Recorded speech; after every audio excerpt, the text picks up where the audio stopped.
So the party is gonna hang out with these dragons, and we're gonna fly over towards the Hall of Heroes, right?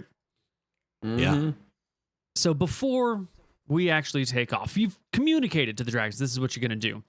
And they want to have a little chit chat with you. You've got your two dragons, Brassica's one of them. And when you're talking about wanting to go to the Hall of Heroes, Brassica will lay down their long neck and rest their head just like slightly above the ground, blinking in the direction of the cleric who healed their eyesight, and say, "And may I ask you, young cleric, what it is you want at the Hall of Heroes?" I'm not sure. We just got a sign from the gods to go there, it seemed like. Mm-hmm. There was a big quest arrow pointing. Mm-hmm. May What I is there? offer you a word of advice? Of course. This is a well-known place. It has existed for thousands of years. It is older than I am. It is routinely visited. It is easy to access. In all those years, its secrets have not been plundered. Do you understand what I'm saying? I mean, I think so. You're saying we're obviously wasting our time by going there. I totally get you.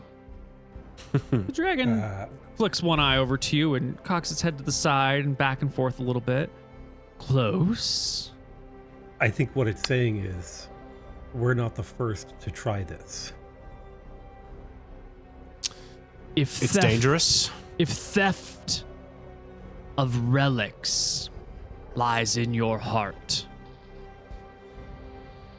stronger creatures than you have failed.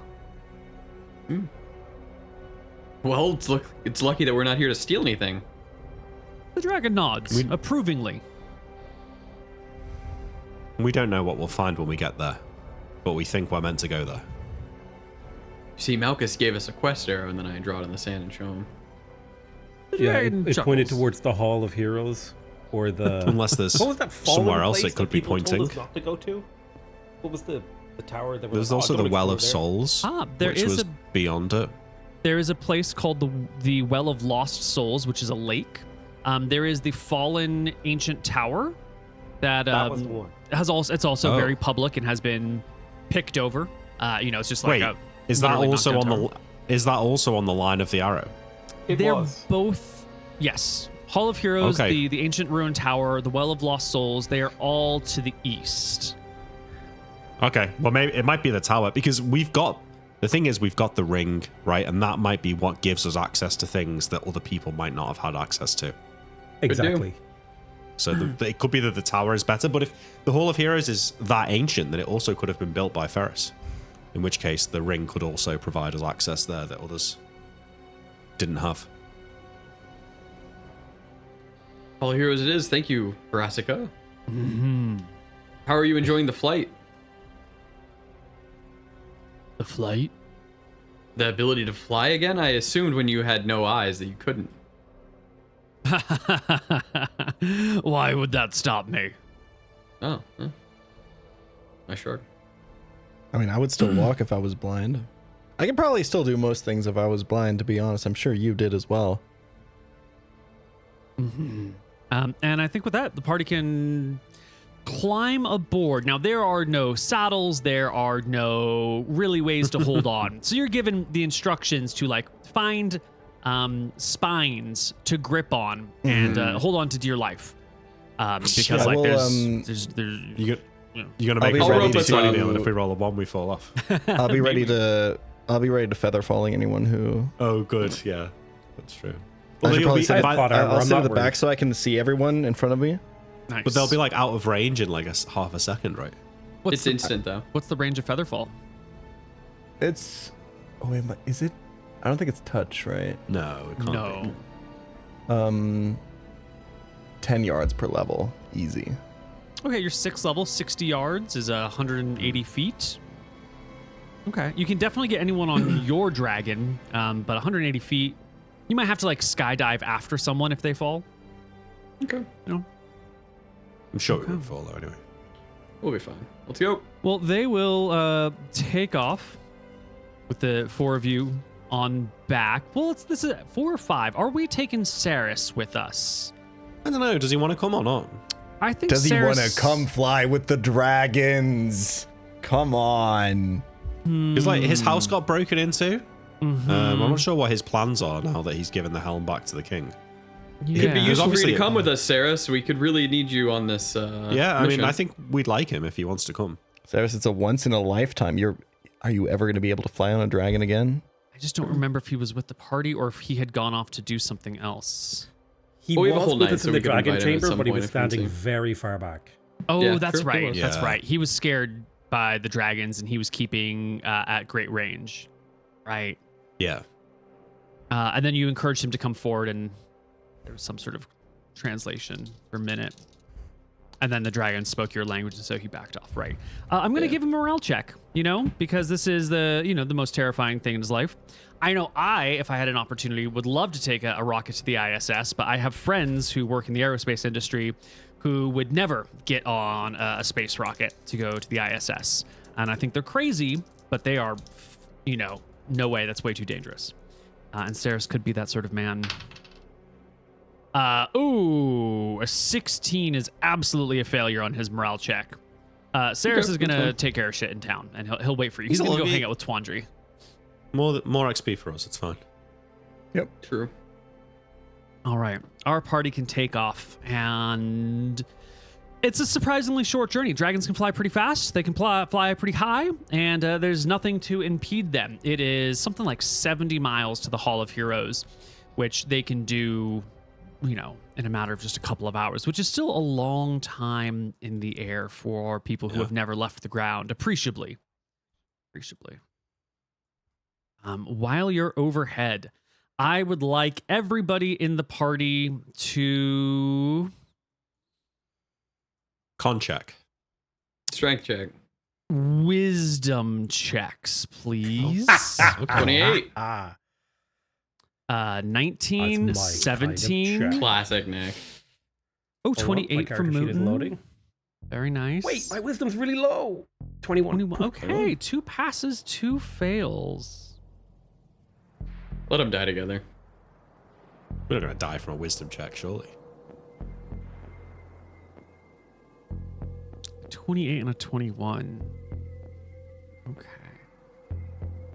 21. So the first thing that you're going to notice with the 21 here, Zephyr Shepherd, is you get above the ground.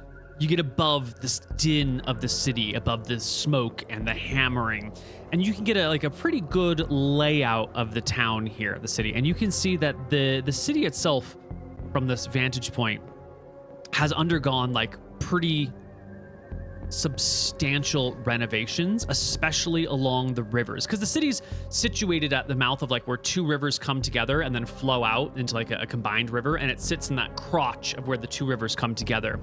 And from way up here, you can see that there are very substantial fortifications being built along the 2 river necks that lead towards the city. Can't really tell what the purpose is, but someone in town thinks it's worth really defending these river passages. With the 21, I can't give you anything else beyond that. Mooten, just north of Valis, also between the 2 rivers, but the rivers kind of separate, and sitting in between them is this really big forest. I don't know if you've heard its name before, so we're just gonna call it the big forest north of town.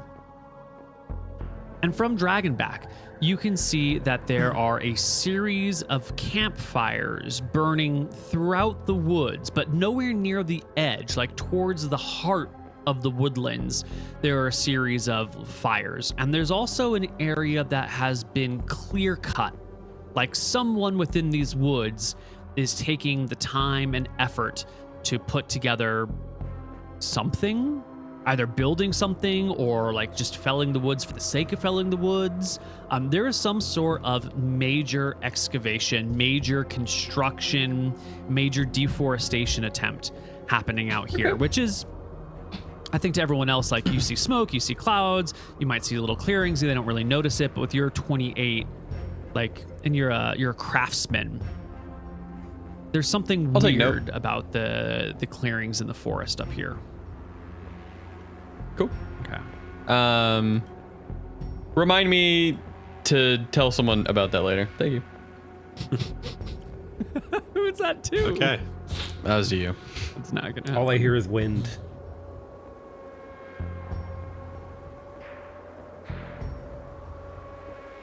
Couple hours later, soaring through the air, our party will see mountains approaching, and the dragons will begin to, circle and descend and descend and descend. And as you get closer towards the ground, you see that there is a small camp near these mountains. And just beyond the camp, there is an old pathway sort of carved into the mountainside that allows you to switch back up towards an opening. But it's at the base of the mountains where this camp has been made. There's some woods nearby, but they're maybe a few miles off. And so this camp is sitting out right up against the base of the mountains, right next to the base of this path. And it is maybe 400, 500 feet from this camp that the dragons will make their landfall. As the dragons descend, little people, little figures come out of the camp. 5 of them wear armor, breastplates with leather or chain limbs attached to them. 3 of them have just like clothes, like traveling robes and shirts and shorts and pants and stuff. And they come out of the tents, weapons drawn, as the dragons descend 500 feet or so away. Hey, what the hell are they gonna do? I don't These know. must be the nuns of Velmontarius, right? Possible. We should probably go and speak to them. Like, they might be why we need to be here. Yeah, we should. I definitely think a conversation, especially since they seem ready for a fight. Yeah. The dragons will land, let you off. The dragon flight is over. It was faster than you had maybe anticipated. Before the dragon leaves, Yeah. I ask him, how much further is the fallen tower? Half this distance south, but beyond, over that mountain there and in the swamp, on your legs, 2, maybe 3 days. All right. Thanks. Nice to meet you, Brassica. Get home safe. Text me when you get in. It was an honor to meet you. I look forward to celebrating the fall of the Varasi Empire with you. That's right. Nice. The 2 dragons look back to Cedric. They dip their heads in respect to him. I dipped my head to them. Thank you for the flight. I appreciate it. Thank Hey, you for the sight. if you ever want to work together on bringing down the Varasi Empire, maybe we can come to an agreement. The dragon lets out a low chuckle. And without giving you a real response, they just fucking take off. I'm not having that. Yep. I think they were interested. What do you guys think? They were considering it, I think, yeah. He probably just needs to think about it. Yeah, they'll call you. And with that, Let's go. the dragons leave. You can see a few hundred feet away, the warriors that had their weapons out when the dragons were landing are slowly putting their weapons away, but they're staying near their little camp. Give him a wave. Yep, give them a friendly wave. One of the non-armored people waves at you back. I mean, we probably want to talk to them, right? Yeah, let's. Yeah. Shall we make our way over, ladies and gentlemen? A few minutes think later, it's you time. find yourself As approaching their camp. we're walking over there, I just say to Zephyr, we should just lay all the cards on the table with these guys. If this is the sign, we're going to need to make sure they know who we are. Yeah, well, I think you're right. I think at this point, I don't know how much more secrecy is to our advantage. All right, Probably good. right. Get over there and charm them. All right. Hail there. Before you get that strangers. Riven, are you casting shield on yourself before you arrive? No. Okay, cool. Good. What were you saying, Zephyr? He's just trying to bait you, man. I say, hey, Absolutely. I say, whatever the, what would be the formal greeting? Hail there, stranger. One of them waves in your direction and steps forward, and with a kind of a heavy accent from a foreign land, will say, "Hail." Wait, are they speaking our language? They are. Well, this person is speaking your language, but it sounds like it's not well practiced for them. Okay. Yeah, I try to speak clearly, and I said, well, we're here to visit the Hall of Heroes. My name is Zephyr Shepherd. We are the Wardens of Aknara. I'm the Overseer. This is Cedric, the Hammer of Aknara. This is Riven, the Archmage, or Archmagus. This is Elijah, Hand of the Overseer. We're here to visit the Hall Nice of to Heroes. meet you. Pleasure to meet you. The person gives you a formal bow. She'll raise to her full height and say, my name is Yatil. I'll give a bow back. I am the leader of this prayer group. She stumbles through the words. Did you say I give a smile. Aknara? I nod and I say Aknara. Wardens? Wardens. I nod. She seems to be somewhat familiar with this this distinguishing term. Why are you here? We got a sign from the gods to come this way. Specifically, Malchus told us to. Malchus pointed this way. We know not the purpose. This is the resting place for many of Ferris's disciples.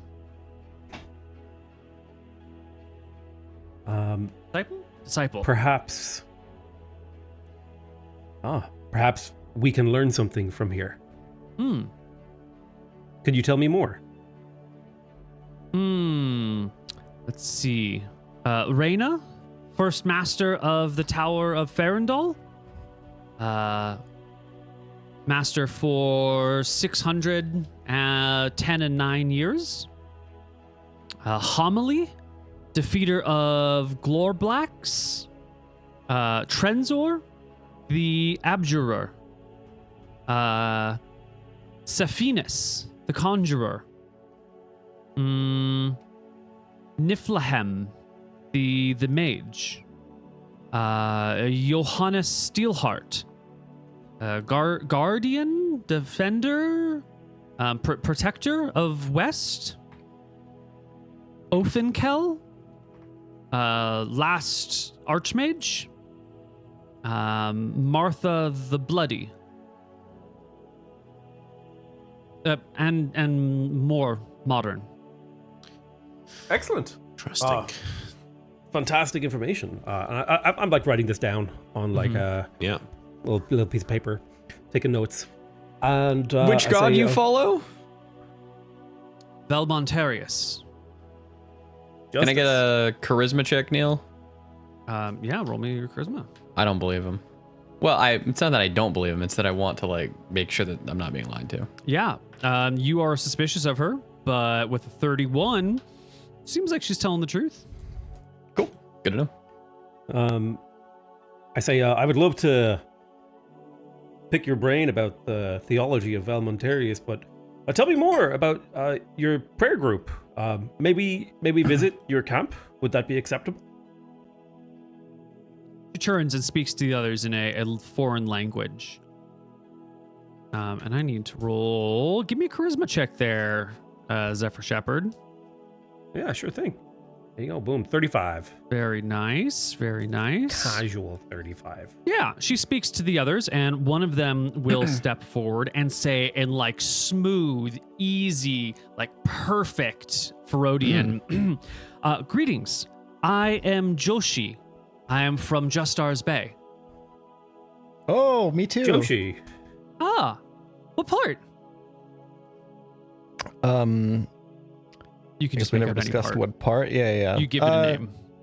Yeah, the west side. Ah, The poor side. I'm from That the make it Port go. District originally, before I joined the Order. I used to live there. Yeah, I used to work there all the time. I do, finance stuff. Very nice. What? You're a long way from home, Joshi. I Yeah. am. My order is based even further west than Ferodia. We are based out of Matava, a kingdom. Could Velmontarius in be one of the Akuba. gods that came down, Neil, or no? Velmontarius is. Let's see. When and is does they Joshi a woman rise? or a man? Joshi is a woman. All 8 of these people are Okay. women. Right. Velmontarius was not one of the gods to arrive. His stars were still out Okay, after fair. the gods arrived. Yeah. Apologies that your deity hasn't arrived on Arcadia. It would have been a great person to come down here. It would be. That Bellum has arrived in our lands brings great fear. Well, that the mother arrives brings great hope. Let us hope I that is nod. true. I'll say, I fear that war will come before justice.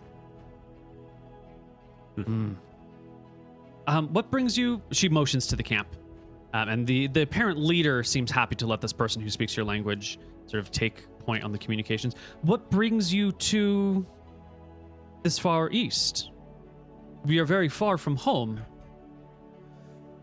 I kind of do that thing where people like blow out their cheeks, like, well, it's a long story, but I'll give her a sort of vaguely condensed version of our.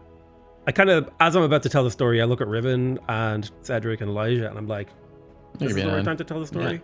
Tell it, yeah. And I tell her, I tell her about, like, we were touched by the gods. We're trying to protect our homeland, Aknara, but also we're trying to carry out whatever purpose that the gods have left for us. But we're also trying to, like, stop this guy called Krellis. And we're also Sensor tied up, Krellis, yes. I'm familiar tied with up in him. things. Yeah. You are? Neil, as this conversation's going on, I want to go and speak to Yatel separately, but you can carry on talking to. I say you're familiar with Sensor Krellis. Did you work for him? Did you Oh, not have a personally. run-in with him? Well, I left Ferodia soon after it was conquered.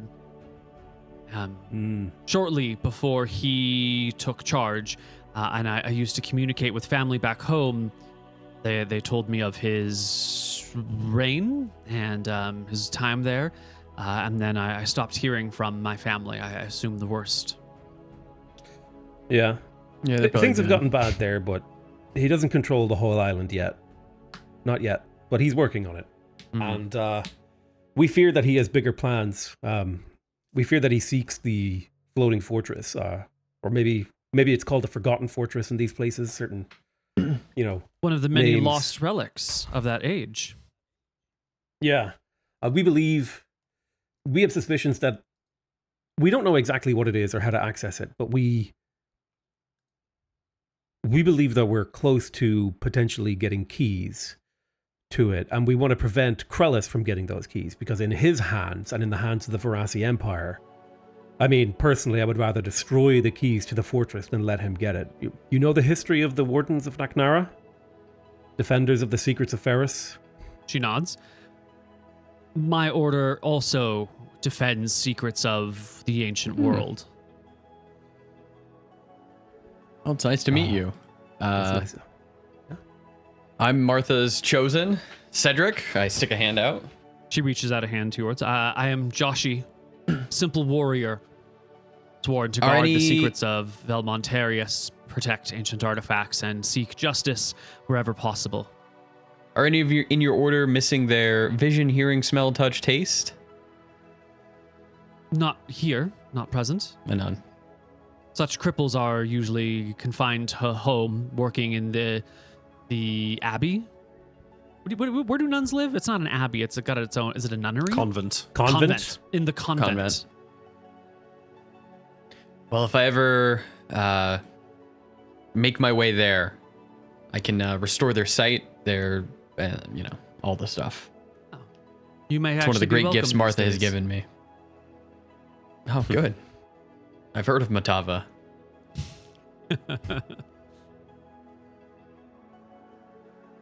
Well, if you I go are to up go to- into the oh, sorry. hall, please leave your weapons behind and go respectfully.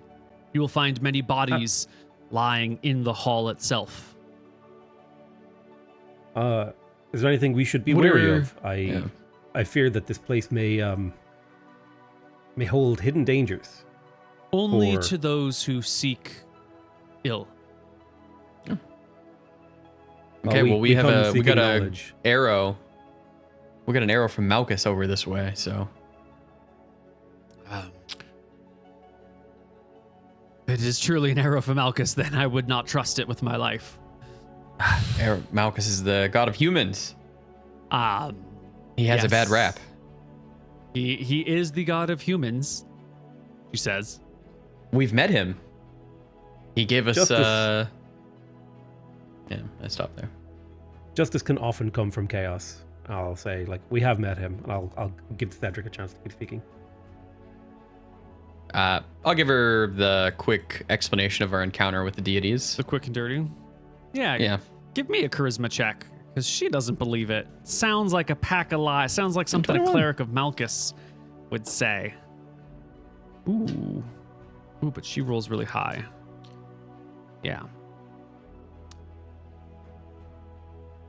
Well, it is... I think it is a sign of the times that what has happened to you and the others having come down here, 6 gods upon the land, is surely a sign of great and terrible evil. Here, I reach in my bag, I pull out a lock of Martha out of the vial, God. leaving me with 7 now. No, bro. You can't Doesn't just keep matter. giving these away. I can. A gift from my deity to you. And I hand it over. All right. Keep it safe. This is a relic of great importance. Why would you give me such a thing? I give them to all that I call friend. Martha gave me a lock of her hair, and I think that if I give it to good people, they'll do good things with it. She quickly returns to the rest of her party, interrupting whatever Nick is saying, but we're going to go talk about with Nick in just a moment, and tell them about the hair that you've given them. So, Nick, what were you... You wanted to go speak with them? In my bag, I pull out a quill and a piece of paper, and I go up to Yatel and I say, Yatel, I don't suppose you could speak a bit more at length of the names that you mentioned that are buried here? I'd like to keep a record of it. Yes. Yes. As they start to speak, Neil, I cast dictation and let the quill write what they're writing on the paper. I already wrote it down, but I'm saying that I make note of it here. Perfect. And as she's going through it, when she says Hammerly, the defeater of Glorblacks, I stop her and say, and I don't know if I can tell the quill not to write this bit down. I'm not I know, sure. it's It just going to doesn't- keep writing. Yeah. Okay. Yeah, I say, I was under the impression that Dinesh was the one who defeated Glorblacks. No. Homily defeated Glorblacks. Are they perhaps the same person? I know that some of these people have more than one name. No. Dinesh, the conjurer, Homily.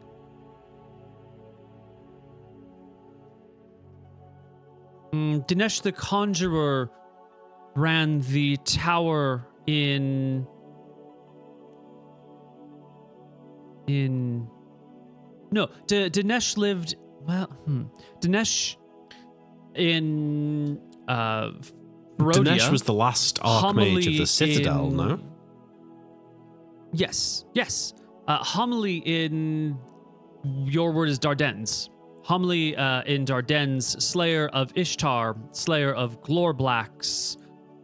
I pull out the rubbing we took of what is called grave image in our handouts, where it says faded text written in old common, and it says Dinesh the Conjurer of Gold, student of Ibram, first people of Ferris, master of Zubin the Wise, last Archmage of the Citadel, slayer of Glorblacks the Betrayer, Mm-hmm. tamer of Jira the Great, blah, blah, blah, blah, blah. Yeah. And I show it to Yatil, and I say, we found this in... Was that in one of the islands, Neil? Mm-hmm. Yeah, we I found think it this on was one in of the his, islands in Fiskat Lake. I think it was Dinesh's tomb, right? Or Yeah, Ishtar's oh no, tomb? was that... No, wait, was that by where the troll was? I can't recall now. But do you think this is wrong? Maybe they slayed it together. She looks surprised. Could be. It might be team. Many people work together. If you kill a troll to protect your town, your lord may take credit. Yes. The town defeats troll, but you defeat troll, right? I motion to Zephyr and I say, actually, yeah, that happens more than you'd think. Maybe work together. Yes. Maybe, okay. Homily is killer, slayer. Kill bad Ishtar, who betray Starlight. Ishtar. That's... Neil, just to confirm, where we went in the desert, that was to do with Ishtar, wasn't it? Ibram? I think that was Ishtar's. Ibrahim, no, that was no Ilium. That was Ilium. There you go. Yeah. Yeah. Okay, I tell her to carry on. I write down what she says. Offenkel, the last Archmage. That's the last. That's not the same, because it says here Well, that she Dinesh said- is the last Archmage of the Citadel, but Offenkel She is the said last Offenkel. Archmage of what? Oh, often Often Quell, lost Archmage of Tower, and she points to the south. In Farandal. Here. The tower that Reyna was the first master of. Yes, Reyna 610 and 9. Seraphinus 440 and 2. Niflheim, she's like, looking up and trying to remember. Niflheim 180 and 4. So she's like Sad studied. Like she. I'm writing these numbers down, Oh. Neil. Yeah. How long was Trenzor? Trenzor not here. Oh, how long no. was Sophinius? 440 and 2. She did say Trenzor the first time. Is he not buried here? did Or say he just Trenzor the Abjurer. He is buried here. Trenzor the Abjurer, elf. Yes. And Niflheim was how many years? 180 and 4. Okay. And then it was Offenquell who did it for how long? Oh, no. Then Johannes Heart of Steel. Yeah. Sai the Weak, but not buried here. Kolber, the Jester, the Dumb, the Silly, not buried here. Quarklet, the Short, not buried here. Ofon Quell, the Elementalist, buried Okay. here. This has been too much for me to. I'm Sure. giving up writing this down, Neil. But because I've written it down, maybe you can. I'll give you a little screenshot. Maybe you can give us a handout with the Yeah. details. Yeah. All right. Fine. Mm-hmm. I just wanted to clear that thing up about Dinesh and Mm. Glorblacks. What was Glorblacks? A dragon? Glorp Shido.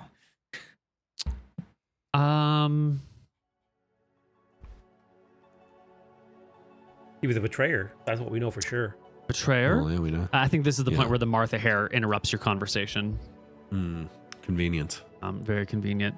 And the group will go off and play with the Martha Hare for a little bit and talk even about it. more convenient. I told you that they were going to play with it and look at it and talk you about did. it. Mm-hmm. It always reminds me, just as an aside, you must have seen the Shawshank Redemption. Right near the start, there's a bit where the lawyer asks him, and he's like, "Don't you find it very convenient that the gun that was used to kill the person was found in your car?" And he was like, "On the contrary, I actually find it very inconvenient." Yeah. Sorry. Okay, so no weapons, and let's What not do have you, I theft don't in know our about the no hearts. weapons thing. What do you think? I mean, we know we are pure in our hearts. We might need our weapons. I think there's 8 My of only them. issue is like I would just put the weapons on our sides and not go to use them at all. Not draw them. Not draw them, yeah.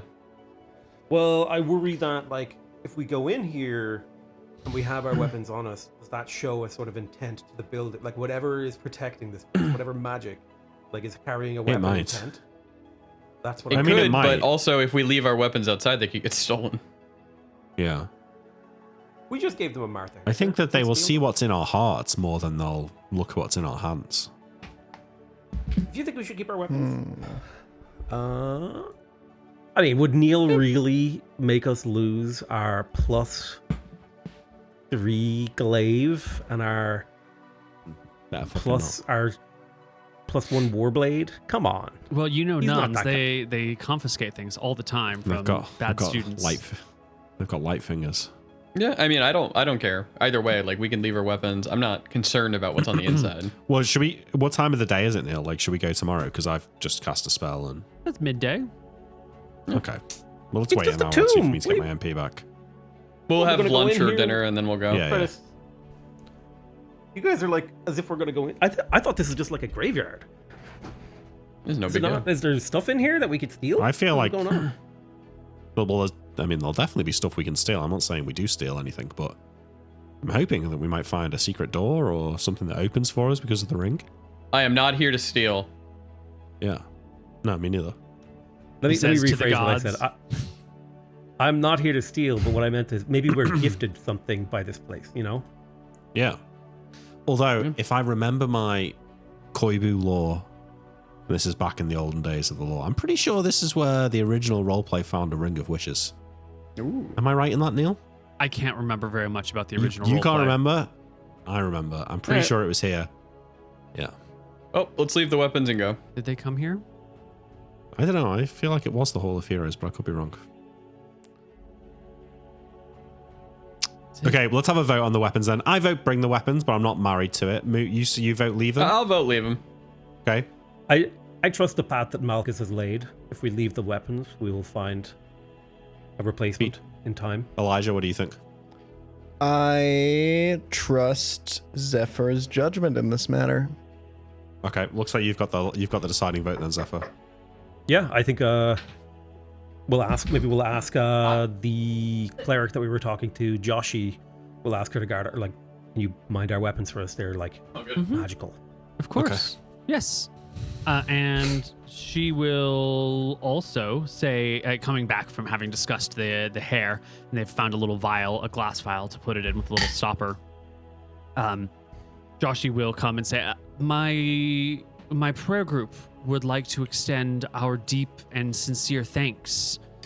Thanks for this wondrous gift. We shall return it to our home and place it with our other artifacts. Is there Thank you. anything we can do for you in exchange? I'll turn and look at Cedric. I shake my head no.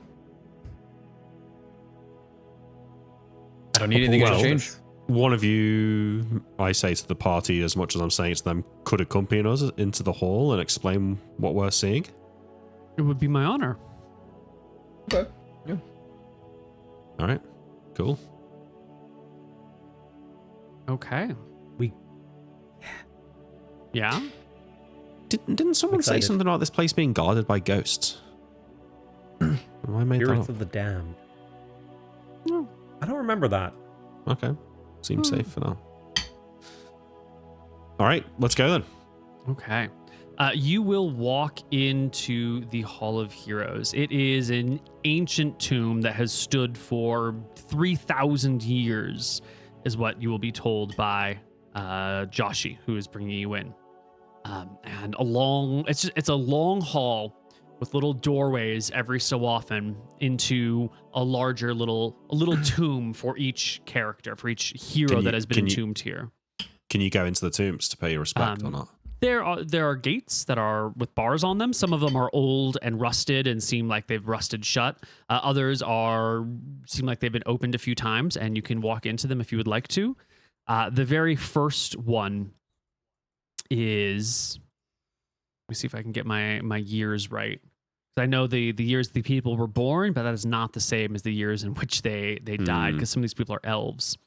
I think Homily is the first one here. and Joshi will tell you a little bit about Homily. Homily was a great mage, a half elf, who lived in the Dardennes and avenged her master's master, the woman known as Starlight, who you also known as Divina, and as Celestria, an And elven that's who woman Ishtar killed. who Ishtar killed. And you will be told that Starlight, along with Trenzor, who is down the hallway a little bit, created the Orb of Imprisonment, which the nuns of Velmontarius guard to this day. Oh wow. Oh, Uh-huh. cool. And then she'll lead you on to the next tomb, which is... Do they tell us like vaguely what the Orb of Imprisonment does? Like, Do you is it ask? imprison, like, yeah, I'd be like, oh, what are the Orb of Imprisonment? Is there something contained in it? That sounds scary. She nods. There are some things in this world that are almost impossible to kill. Things that live forever, or are reborn elsewhere, or cannot quite die as one might wish them to. Things that are very difficult to kill, perhaps. This orb acts as a place to take these things, to trap them and seal them inside where they cannot escape. Many great evils throughout the world, throughout time, have been trapped within it, Interesting. where they will stay until the end of time, or unless the orb is destroyed. So many great evils have been trapped in there now that we fear the release one day could be... Cataclysmic. She nods. I put my hand to my mouth and I'm like, I pray that never happens. And what is the most Thank recent you. thing to be entrapped in there? Something from our time or something from long gone? From our time, a few decades ago, it is a matter of secrecy of what has been I understand. trapped in there. It would be poor to reveal such things, and it is one of the primary purposes of my order to make sure these creatures never escape. Man, out of character, I'm sure that all those clerics would have loved to put Rohi in there. Oh yeah, They would have loved that. That's what would have been. because it was Velmontarius clerics coming, wasn't it? Well, no, it was like one cleric No, of it was- every god, wasn't it? Oh yeah, they were ready. They were. Put that elder back in the box. Possible. Okay, cool. Yeah, and they will bring you, there's a series of tombs. Some of them seem like they have heroes of great renown, names that you know. Reyna, also known as Titiana. She was the archmage who ran the tower out here in Farandal for a long time. Half-elf female transmuter. Her name is Reyna, but she was, she used some transmutation magic to enhance her appearance, and she got that unfortunate she's name. Titiana. Yeah. Nice. That's sort of, it's a bit of a slur, but when you live for 600 years with an altered appearance, and you rule over people, everyone makes fun of their rulers, right? We call the current president of the United States like Cheeto Face sometimes. So you can't be a president and not have a nickname. So, are you saying that we go through the whole thing? Does anything stand out to me? Is there any rooms in particular? What I'm thinking is I might like to cast Reveal Doors, and I might like to just check that the ring isn't activating off anything here. I kind of want to go to... If But there's what I any hear like is you're dead going end, around, you're touching everything to see if anything moves. No, I'm not being overt about it, but yeah, a little bit, yeah. Yeah, you're just gonna go see if anything opens. If I'm any an elf. I'm an doors- elf. I'm good with hidden doors, right? So You are. yeah. You I notice feel no like hidden doors as you walk Yeah. along the hallway. There are gates that lead into each little burial chamber. Some of them are rusted shut. Some of them are openable. Some of them are just locked, which I'm sure a clever thief or a magician could bypass, or someone with a lot of strength could break open. I don't know when you would cast Reveal Doors, because it's a big area, and I think there's not like a clear spot where Yeah, you would okay. know. If there's not a clear spot, then I don't think I will. Like if there's just like a dead end of a corridor or something like that, where it looks like there might be a door there. Well, there's I an might area try it where there. there's like rooms after rooms after rooms, and then there's like a very stark change in the construction of further rooms, which Joshi will say like all of the people up until this point were buried before the great calamity that created the Great Bay of Solemn, that destroyed so much of the world. Everything after here is someone from the modern era. And she'll point out names and talk about like, this person defended the land against the invasion of gremlins, or this person. We're not so interested in them, are we? Well then, I'm going to call out the names that seem most important to you are Homily, Reyna, and Trenzor. They're the only ones that you have heard so far, I think. The other ones, there are a couple other masters of the tower that used to live here. The two most important ones, you're told, aren't actually buried here. There's a site to pay your respects, but they were elves, and so their bodies were taken back to whatever elven homeland they had come from, and weren't actually like you can pay your respects, but they don't live here. Remind me how the cleric detect magic works, because you guys can cast that as much as you want, right? Yeah. Can you get it? Can you cast it and just walk around with it? Yeah. Yeah, I mean, I might as well, right? Yeah. There you Let's go. do another little loop around here and just look for anything in particular. Okay, you clerics, you're level 6, is it? 6th level. 6th level, yep. Okay, so you can detect moderate magic in your hand, or overwhelming magic automatically within 20 feet of you. Okay. So we ain't detecting shit. No, that is not true. You will detect overwhelming magic coming from the gates that block the first 4 doors to this tomb, or from just beyond the gates to the first 4 doors here. And the first 4 doors are reserved for one of them is for Homily. The other 3 are for people that we haven't mentioned because you don't know their names, and you're told that they were heroes of an older time who fought in the Great War. I can give you their names. And is Hammerly one of the ones that we can enter or not?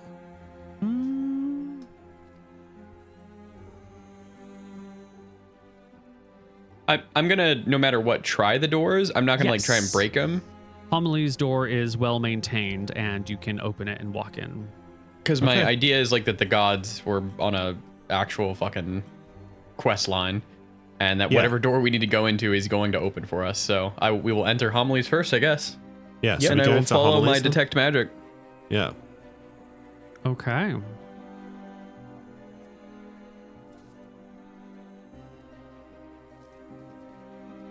You step into Homily's tomb.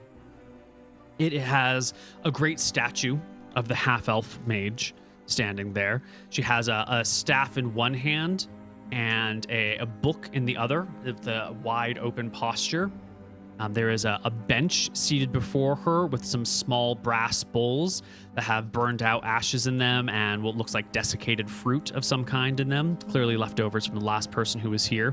There are well-worn spots on the stone that lead up to this little bench. Clearly, people have been coming here and kneeling or standing or moving This is around my the time. spot for ages in the past.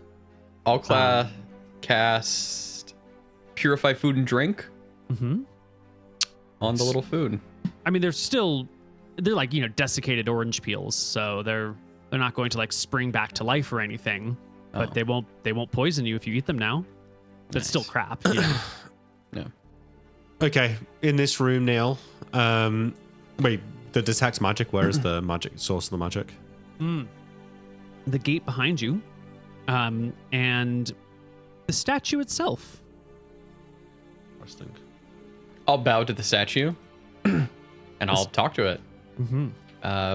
We're on a mission for what I believe is Ferris and Martha and Malchus. Is there any way you can help us?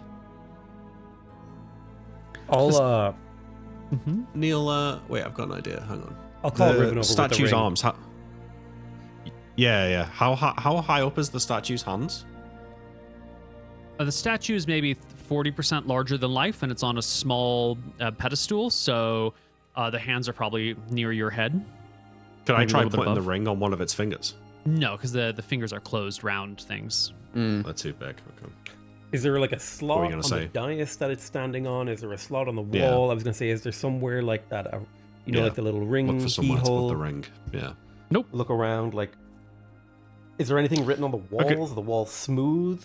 Is there rubbings or information? Well, as Jamie's looking around, I will stand in the middle of the room. The room is smaller than a 30-foot radius. Yeah. Yes. Okay. I cast reveal doors. Nice.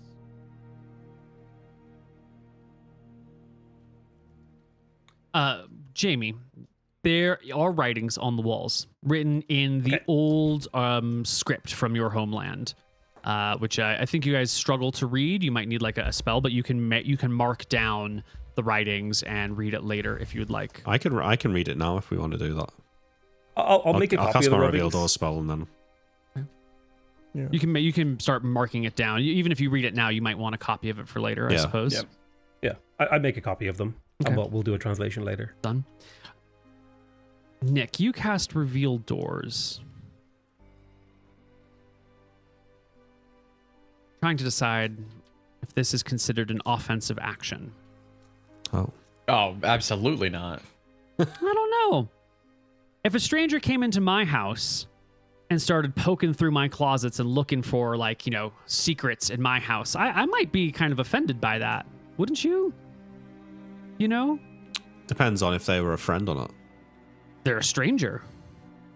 I don't know them. What if it was like your long lost grandson that you didn't know about, who was coming to find his Yeah. family heirloom, which I think is Also way more half-elf. applicable here.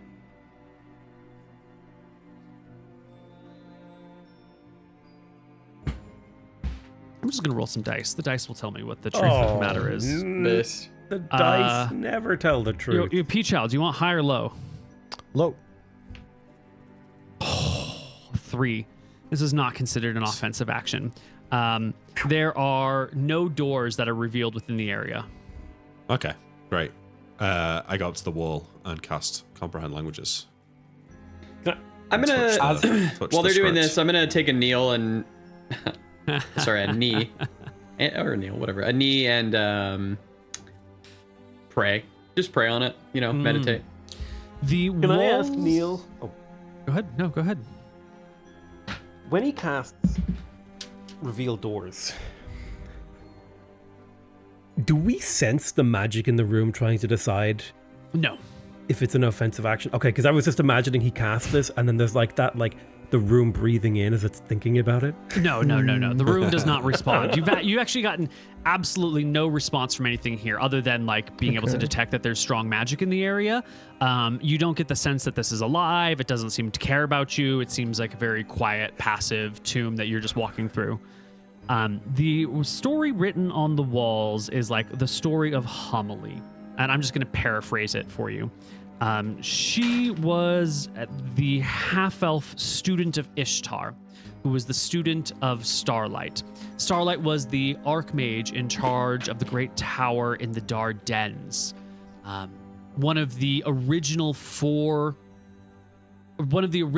students of Ferris, who helped him build all of the great towers and the floating fortress. Ishtar was upset with Starlight. After Ferris disappeared from the world, Ishtar and the empire of Ferris, the Farron Empire, began to like fracture into different pieces. Ishtar believed that they should use the tools at their disposal that are unlocked by the golden rings to recreate and rebind the Empire of Ferris under Starlight's command. And she refused. She said it was better for the Empire to fracture than for it to be held together through force. And so Ishtar betrayed her, killed her, burned her corpse in the great tower in the Dardanelles, stole her ring, and began a reign of terror and conquest to bring the world under his control. Homily gathered some people in opposition to him managed to kill Ishtar, drowning him in the Great Sea off the coast of one of the northern islands in the Dardanelles. Her lesson to the people following her, as she passed on the tutelage of the Great Tower from one generation to the next, was that power is a responsibility. It is not a gift. It is the cause of great suffering. It is something to be avoided. If you find yourself in the possession of great and terrible power, you now have the responsibility to prevent its use, unless under the most extreme of circumstances. If at all possible, you should seek to destroy great sources of power, because they will inevitably fall into the hands of men like Ishtar, who will then use them to destroy the world around them. Her legacy is one of advocating for the responsible use of great magic, the judicious use of great magic, and the destruction of it if you can. Kind of cringe, not gonna lie. No, I think that's really based, okay. actually. Yeah. Also, Well, we side- take note of it, yeah.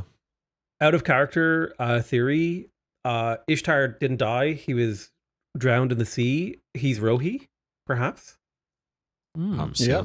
Yeah. living beneath. 100% Either believe that it. or Telemachy, the dragon. Was it Telemachy, the dragon? What was his name? Talamaki was Telemachus? the dragon, yeah. Could be one of those two. All right, well, as we leave this chamber then, I look a little bit frustrated and say, maybe the arrow wasn't pointing here. Maybe we're meant to go to the fallen tower. Even if it wasn't pointing exactly here, we're here for a reason. I do think we should try to see what some of the other tombs say. They might point us to places we'll want to visit later. Yeah, I think we should spend at least the day here exploring these tombs, Neil. Okay. In similar ways, like I'll also comprehend languages if there's stories in other tombs. Yep. The nuns of El Monteris will show up eventually. Joshi's been leading you around, but the others will come. They've brought offerings that they lay at the doors of those gates that they can't open easily, or go into the tombs of those they can't open. They pay particular interest to homily and to Trenzor, where they lay many offerings and sit in like sort of silent reverence and prayer around them for a while. You can, leave them to their business and explore the other areas looking for stories, which you'll find many Or of. signs. They start in, the old language, and as you get closer to, further down the tomb, the language becomes slowly more readable and more readable. This place seems to be where, the Hall of Heroes is a great name for it. Anyone who has done some great and worthy deed for the people of this section of the world has been entombed here to be resting for all time. All the best of the people have been laid Cool. to rest here. And they all have their But own we- little story. This invasion, that invasion, this monster came, this demon arrived, and these people fended them and fought them off. This person stabilized during an uneven time. But there's nothing obvious. There's nothing that stands out as like Malchus would send us here because There's no divine sign. there's no divine sign. I think it's Because if maybe there's a anything bit we of can a do with some stone shaping here, it doesn't seem immediately obvious, right? I was wondering if I could that might seem a little bit aggressive, no? Yeah, That would be aggressive. Reshaping the tombs. So, Well, what if I this might be what if I cringe. reshape it to make Oh, it go ahead. really pretty and in honor of? I'm just gonna come and redecorate your bedroom, Peachel. Don't worry, I know how it's gonna look. I know the right way to redecorate it. Listen, if you did it and it actually looked banging, I wouldn't mind it. I could use a little redecorating my room. Okay. But if you'd got used to it for 1,500 years, you might you might resent it. At the end of the tomb, you will find a few corpses, just like in the main hallway. They have some like old rusted armor on them. None of them look particularly fresh, but you do see like bodies that are here, sort of splayed out as if maybe they were running when they died or standing. Like they're not curled up, but they Right. are just like toppled out with their arms outstretched. Looks to be them, So I guess. I mean, Does that we check look a them little for bit like- magic. they were trying to escape and then died as the defenses of this place killed them, perhaps? That is a what it looks valid like to me. interpretation of events. Yeah. Should we detect magic on them, Moot? Go. I mean, I'm let's do detecting. it. Yeah. No. Detecting. Ooh. If they had magic gonna items, someone's already detect. taken them off the bodies. Yep. You know, bet- I check them for identification and/or gold. Neil. If nope, any gold that would be on them is gone. Some of Okay. them have some armor still, but they don't have like a tag that says, this shirt belongs to so and so. Please return. No. Just signs of people having tried to do tomb raiding and failed. Yeah. Yep. All right, let's get out of here. I do have. It might be cringe, but I want to do a little bit of role play with the sisters. Theological role play, talking about Malchus and Valmonterius and the nature of chaos and justice. I think Elijah is kind of fascinated with this god and these stories. I think who's going around like translating the stories and reading them and stuff? Like Ribbon? Yeah. I think he'll hang on to Riven and kind of embrace these stories. I think he really likes these. All right. Yeah. We do that then, Neil. Yeah.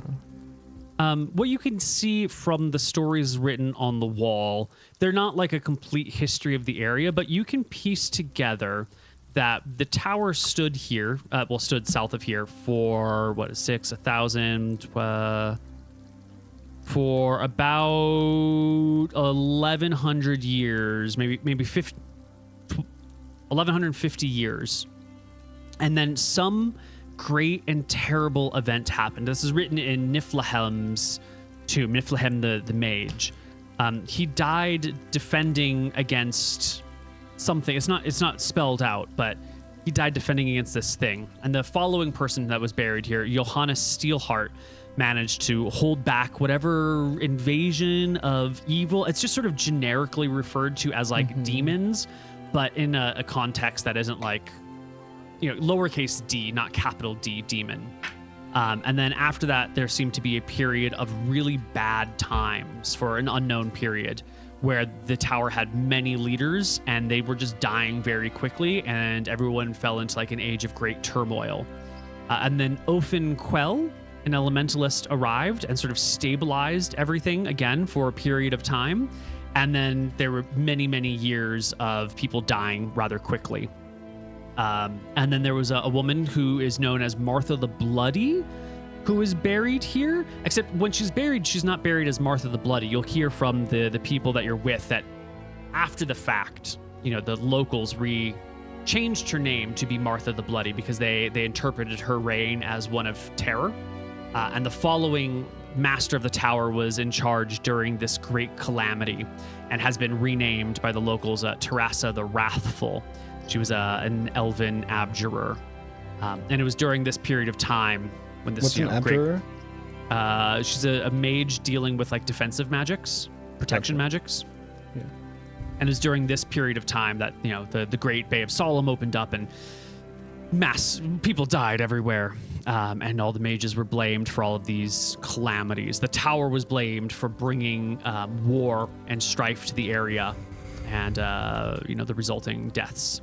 And it was the reign of Martha the Bloody and Terasa the Wrathful that really sealed the fate of magic in this region as being the source of all evil.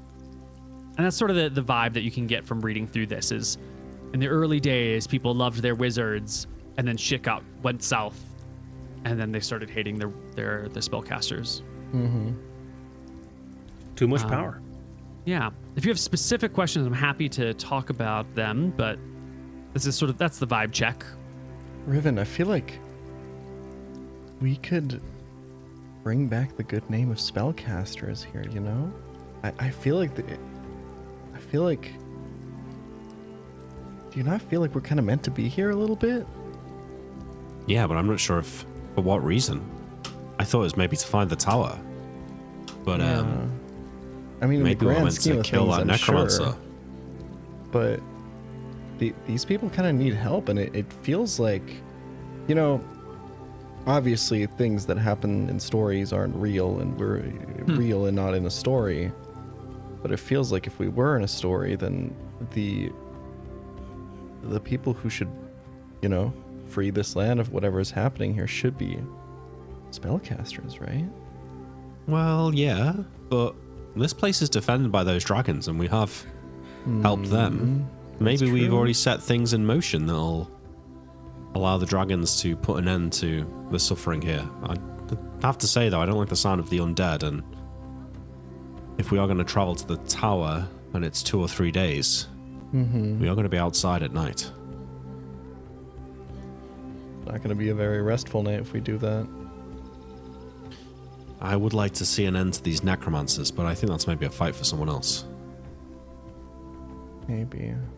Can you imagine our names up on one of these walls? I look up. I can imagine your name, Elijah. I mean, yeah. Elijah. He just falls silent Slayer looking of- at it. At least a dozen goblins. It's probably more than that at this point. Yeah. Well, who knows how many more you've got in you? We'll see. And he just kind of silently stares at the wall, imagining his name being there. I think Riven does believe that we're destined for greatness. To be honest, so I can believe it. Cedric, will you make me an int check at -4, please? There's that. A natural 1, modified 10. Cool. We're good. All right. I mean, we spend the day here. I think we sleep with the prayer group, and then in the morning, I think we should travel to the tower. Sure. Cool. Easy peasy. The prayer group thanks you again for your gifts to them. They are very, very grateful. They tell you if you're ever in Arcadia, you are more than welcome to stop by their convent in Matava. The leader will give you a talisman that she carries, a sign of her own order, and says that, present this talisman and anyone will know that you are that you have met me and that I have approved of you to come by and visit. Should give that So to Cedric. I suggest Cedric should keep it because he was the one who gifted the hair. Sure. All right, Cedric, please add talisman of Velmontarius, your character sheet. Done. What am I What's doing? the weight? Negligible? 0? Yeah, What half one? a pound. 0.5. I think from Zephyr's point of view, visiting this Hall of Heroes has kind of radicalized her even more. That if the floating fortress falls into the hands of Censor Krallis, maybe the best thing we could do is destroy it. Yeah, maybe. Yeah. Yeah. Because powerful magic in the wrong hands is. Yeah, Riven doesn't seem Maybe to vibe with that, right? Or is that Nick, not Riven? No, it's more me than Riven. But I think that, maybe there's an ending here where we use the fortress to defeat the Empire and at that point seal it away again. Oh, it's so easy. Oh, but you deal with. Oh, one but wait, problem, there's it's actually that other guy. Let's just deal with him first. But then And there's that actually, evil I heard that there's dragon, a and then famine the- in that other place. Let's go and deal with that. And then, what would you know? It's been 500 years. What if we democratize the fortress? Right, because Democracy no is democracy wrong. has ever done anything wrong. Yeah, exactly. Well, what I mean is, just everyone gets it. Everyone has the Everyone gets a fortress. nuclear weapon for a day. Let's see what happens. Yeah. Well, one of the wonderful things about D&D is that the story can go in any direction, and every direction is a good direction. So I'm excited. Yeah. All right. Let's Okay. go and travel to the. I reckon there'll be some fighting along the way. It sounds fun. It's at the swamp, Yeah. right? We might even Yeah, have to it's go a under the water. swamp. Cool. All right. wait. Well, you can part ways The with the nuns of Vilmont. Oh, The undead live in water here, don't they? they're They're everywhere, aren't they, at night? Yeah, And we're going into a swamp. Yep. Yeah. We're gonna have to be careful at night for sure. I I don't suppose Brassica hung wondering- around to give us a lift, did he? I was wondering if we can use stone shape to make a makeshift Ooh, little Fortress. maybe. Ooh. fortress. So it affects 9 cubic feet per plus 1 cubic feet per level. Oh, that's not a lot though, is it? 15 cubic feet? of stone. I feel like that's enough to make a little. Is it? 15 The walls don't have to cubic be thick. But don't you need Yeah. stone to do it? Yeah. Just dig a little bit. Mm-hmm. Yeah, 15 cubic Um, feet is about the size of a car trunk. Wait, really? No. 15 cubic feet is 3 feet by No. 5 feet by 1 foot. Yeah. Yeah. It is not as big as I was initially imagining. Oh, It's God, like about the cubic size of like a small refrigerator, right? It's like it's not huge. Yeah, maybe this isn't enough.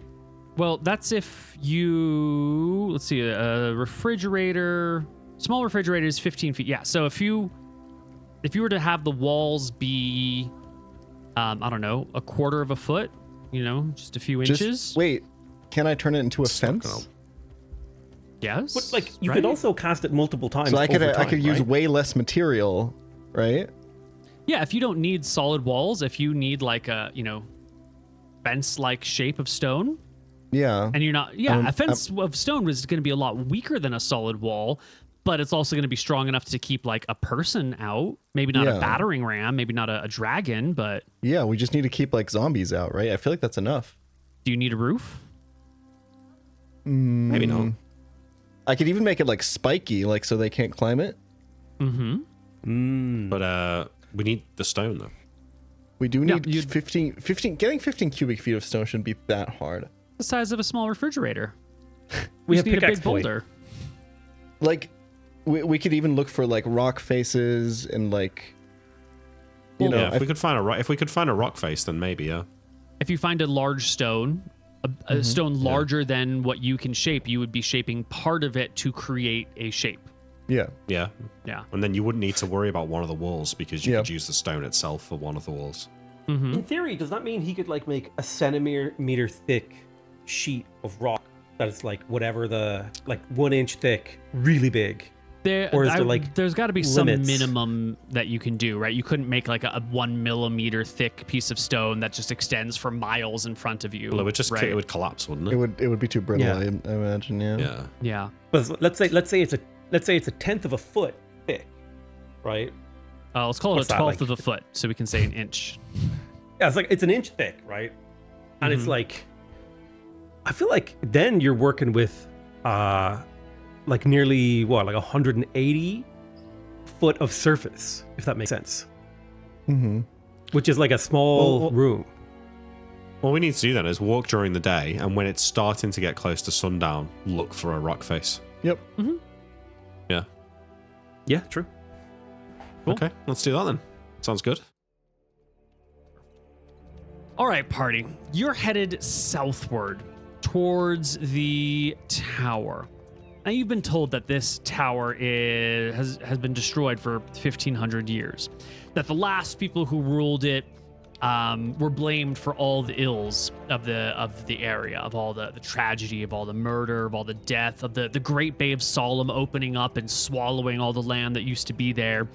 And that since it was destroyed, it's just lain as a ruin in view of the full public for 1,500 years, and that it's been picked over. And everyone you've talked to has said there's nothing in this tower spot whatsoever. It's a ruin that's been visible to everyone for a long time.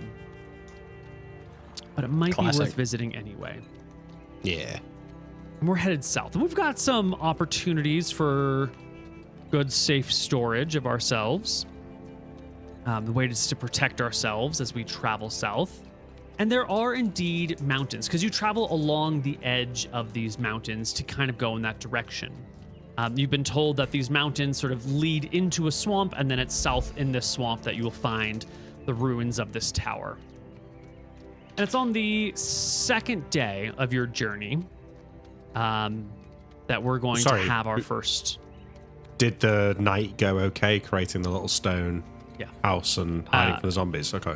Yes. On the first night of your journey, you do find you're walking along the mountain edge, so there's like plenty of cliffs. Stone shape works very well. I've done some math in the background. If you're up against a wall, you can build a cage around yourself, and then in the morning, you'll just cast stone shape again to open up the cage, and then you rest for a little bit to get your MP back. And then you can just keep heading south along it. Were we accosted by zombies trying to get in or not? No. There were no undead in the night.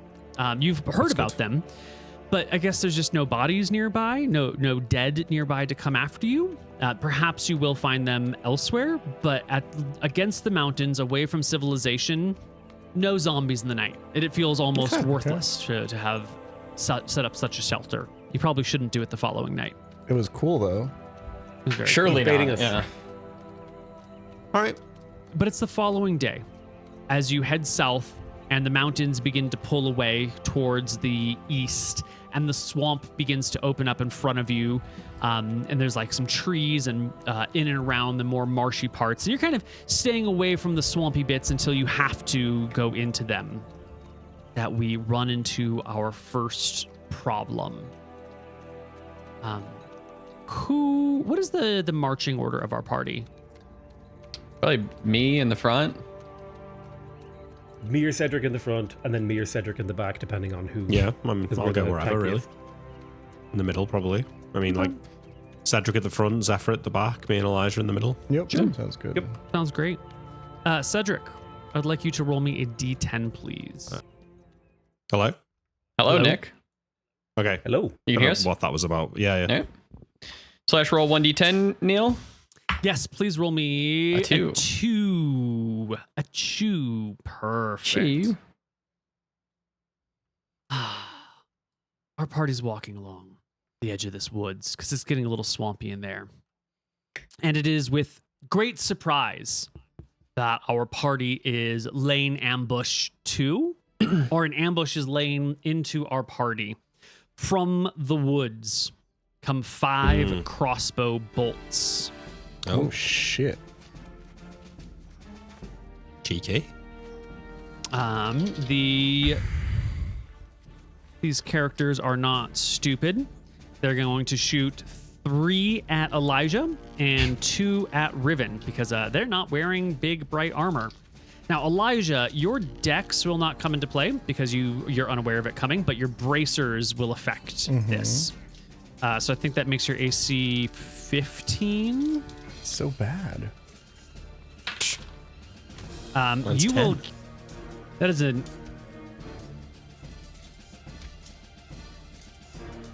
So 1 for flank, 1 for surprise, 1 for Thaco. So this is a 19 and a 23. The 23 will actually crit you, while the 19 just Fuck hits you. me. You are going to take. Oh, no. Oh, these are great rolls. 11 from one bolt and 6 from the second. That's okay. Do I have Does he get temporary shot? HP? I probably don't, right? You would have the Yeah, 6 of course you do. HP. You have 6 Every temp morning. HP. Yeah. Okay. So Every I take morning and evening. the full 11. 6 temporary and then 11. Okay. Yeah, I 11 can deal real. with that. Yes. And Riven, 3 bolts at you. Wait, wasn't it 3 at Elijah and 2 at me? No? Oh, is that what I said? Okay, then I'll roll I an thought that's extra what one you against said. Elijah. Yeah. You can do a 3 at me if you want. Oh, Elijah, it's another one that hits you. It's a 20, a modified 20. Not it's a less than a natural 18. For an lucky. additional 6 points of damage. Jesus fuck. Okay. Yeah, sure. Yeah. Riven, Kill him, Nick. 2 bolts at I'm at you. 16.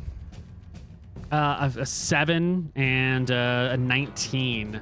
So you'll take 1 bolt for 3 points of damage, which doesn't even get through your temporary HP. Perfect. 65 to go. And it is that, the bolts fly from the woods. The party, surprised for 1 round, you can turn to face the woods and see this sight. Coming from the woods are a whole bunch of creatures. They look fuck like is that walking thing? lizard men, including one giant 9-foot-tall silver-scaled lizard creature with wings wielding a 2-handed greatsword with ridges all along it. Impractical, but terrifying.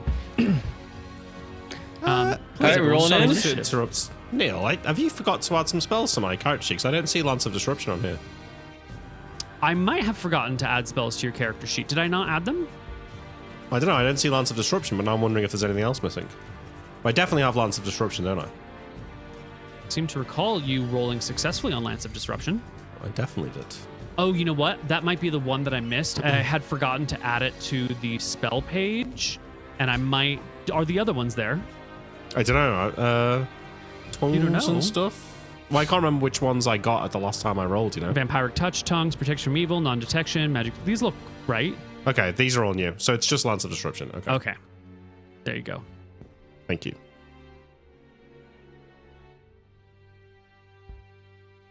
One, two, three, four, five, six. Perfect. 6 enemies on the table. Please, the rest of the party, roll me your initiatives.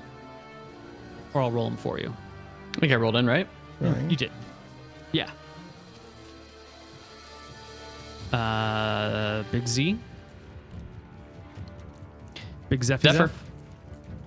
Sorry, I was like reading my spells. Oh, that's fine, yeah. To see if there's anything that I could use here. Little tokeny. There we go. All right. High is good. Low is bad. From the woods. Crossbows are being reloaded. These two who are up, well, this one who's up first is going after Riven, the crossbow. Now that you can turn and face them, this is only a 7 to hit, is no good. Down here, facing Elijah against your full AC now. A 17 is a miss. And this one was also going against Riven, which is a 10, which is a hit, I believe. Yep. For 6 points of damage, getting through your temporary HP and dealing real damage. Elijah, your turn is upon us. Yeah, hold on. I'm doing some...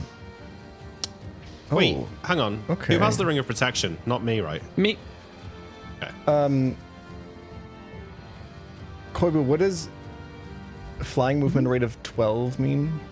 That's the same as your walking movement rate. You can go 120 feet and around if you're walking. Okay.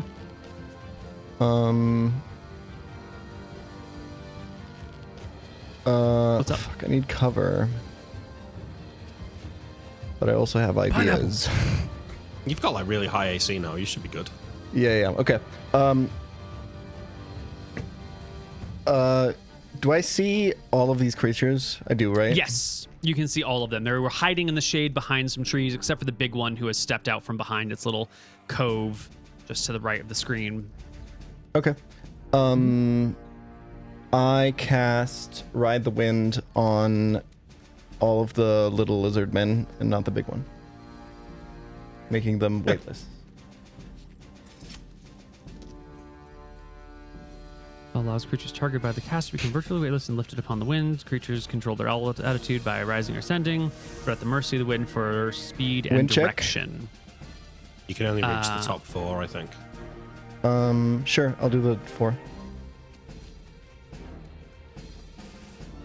I shout out, I'm doing something, trust me, focus the ones in the back. Okay. Okay, I've rolled for weather. I just need to open up my little handy dandy weather guide over here. They get a save, Neil, as well. Oh, I know. Yes. We have rolled an 8 on the weather, and we are in winter. So it is a clear, cool, gentle day. So there is wind, but it is a gentle wind. Okay. And it is moving in.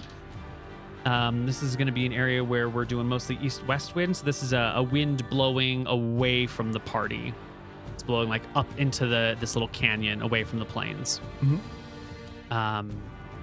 Okay, now they get their saving throws. Where's my dice? Okay. Which ones did you cast it on? These 4 are the only ones in range. Perfect.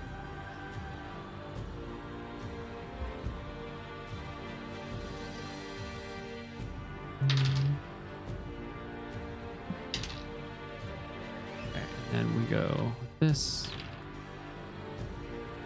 Okay. This one and this one are affected by Ride the Wind. Excellent. Okay. Riven, it's your turn. Shield. Excellent. The next one in the back is going to take a shot at Elijah. It's 7 to hit is a miss. Natural in place, And this baby. one over here is going to take a shot at Elijah. A 14 is a miss, leaving Cedric. I'm going to move to here, Neil, and charge the big boy. So you're just charging from where you are. Because Sure, the charge if I is a can- straight yeah. line attack, or it's a walk towards That's the what big I would boy, do. Yeah. But you're not going to be able to get to the... I guess these guys have crossbows. You can walk right past them. Boom. Yeah. All right. Maul of Destruction attack. Hold on. Can you... It's 120 feet. You can't make it and attack in the same round. You can just close. I'm so sorry. Can't make it an attack in the Wait, same what's round. the... Because you can It's not do a a charge half distance? move and attack. You can't No, but charge. it's a charge. It's a charge. You can't charge through this guy. He's in your way. You can charge this dude, but this guy's blocked by Okay, his sure. I'll charge him. minions. Just whoever. There you go. All right. Yeah. Here you go. Here's my attack. That is definitely a hit. 24 crit. Yes. Oh, Well, not a crit, but a technically, hit. yeah. Yeah. All right, and then it's just D10, and I think all the damage is done. So there you go. 11 damage. That is the creature's HP. You smash him into a million pieces. The creature is crushed in the And I'll head. use and the as rest he of my movement to hits move up a the little bit more. ground, he turns to stone. What? Oh, Zephyr, okay. your turn. Okay. Turns to stone.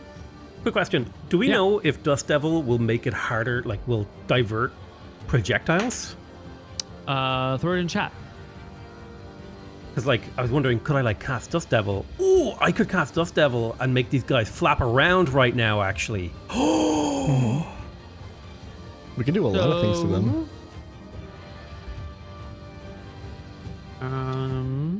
Because it says gaseous creatures do not like this, right? Yeah, open flames of non-magical origin can be snuffed out. Small debris are picked up and shattered. I think if there is... I think missile attacks through the Dust Devil will come at penalties. Like probably like a plus, a -2 penalty to hit through the Dust Devil. Not Perfect. severe. I would like to cast Dust Devil, and I can take a 5-foot step forward, right? You can, but the cast range is your aura, which is your wisdom times half your level. So your aura is not that huge right now. You also can't attack without losing concentration, I think. I think I can. I've done that before with Dust Devil. Does say Because I was the cleric may thinking- walk at a normal pace, lift objects with their free hand, and may open doors while maintaining concentration, but may not make weapon attacks. Lift heavy things, struggle against heavy or stuck doors, or take any action, and may disrupt their focus. Oh, you're right.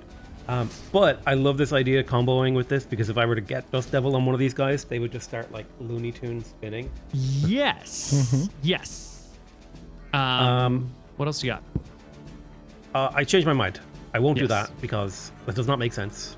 And my character is old enough and wise enough to have known that. Yes. Can I make a charge on the big guy? I think I could, right? Now he's Okay. within 120 feet of you, right? Yeah. Just barely. Okay, yeah, I'd like to From charge your him. angle, you can get to him. Yeah. I charge him also. And I make a Warblade attack with an extra +2. From the charge. So here's the attack. Oh, it's a 10. It's an 8. The creature deftly steps aside, folding one of the wings forward to block the incoming attack, glancing harmlessly off of it. And I would like to Coolest start guy. channeling Surge of Steel. Yes. Which one is Surge of Steel? Is that It's the one that Extra if somebody D4? hits, they can do extra damage. Yeah. excellent? The creature will pick up its greatsword and begin to drop it onto the head of Cedric.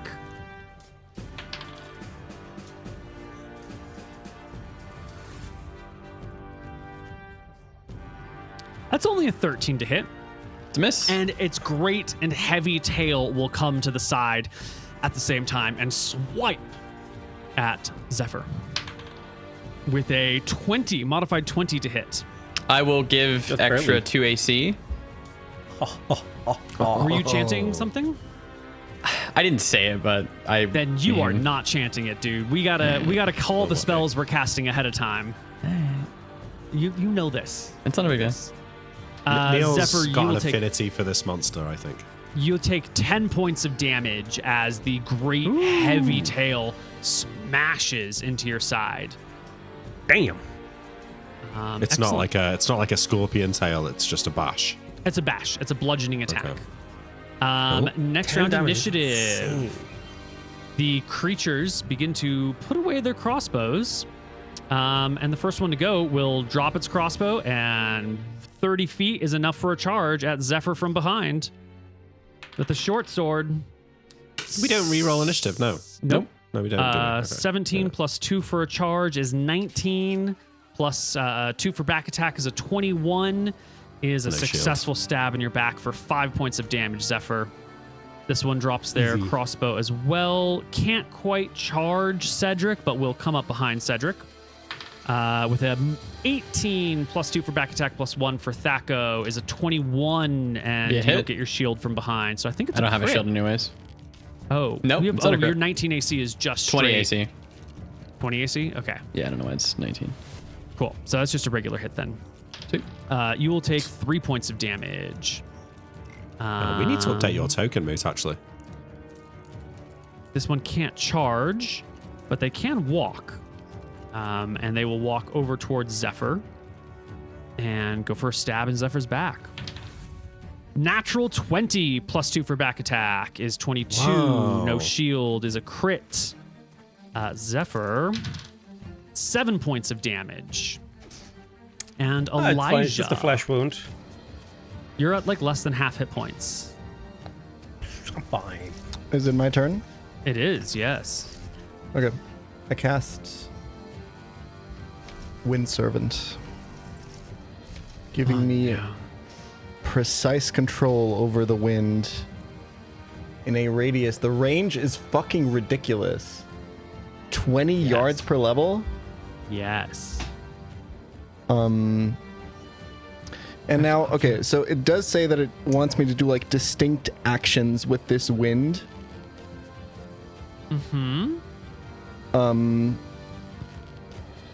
I would like the wind to blow hard. These are two distinct objects, these two guys here. I don't suppose I could make a wind gust that carries both of them just away. Do I have to do one of them? Exert fine control over air currents and winds, possibly extinguishing, manipulating light objects. These creatures are very light now. Sorcerer is limited to one discrete action per round since you focus the servant tightly on any given task. In fact, objects or creatures weighing up to 1 pound per caster level. Under these circumstances, they can be affected. Twice as much if it's reasonably light or airy. 10 times as much if it's designed to be carried by the wind, such as Wind Servant. No, such Yep. as Such as something Ride the affected by Wind. Ride the Wind, yeah. 10 times as much. Okay, I mean, these are weightless, right? essentially, yeah. I for can an do whatever I object- want with them in Wind Servant. An object that is within the wind spell's weight It's a limit cool to carry. spell. Cast may direct the wind servant to carry along its gusts and currents at a flying movement rate. If the object leaves the limits of the spell's range, the wind servant fails. The object drops or falls normally. Oh For my Rehr's, God. the limit of my spell is like not on the map. Couldn't you just send Yeah. them straight up in the air, though, as well? So yeah, the question though is that can you hit both of them or can you only affect Yeah. one thing? But it says creatures or objects.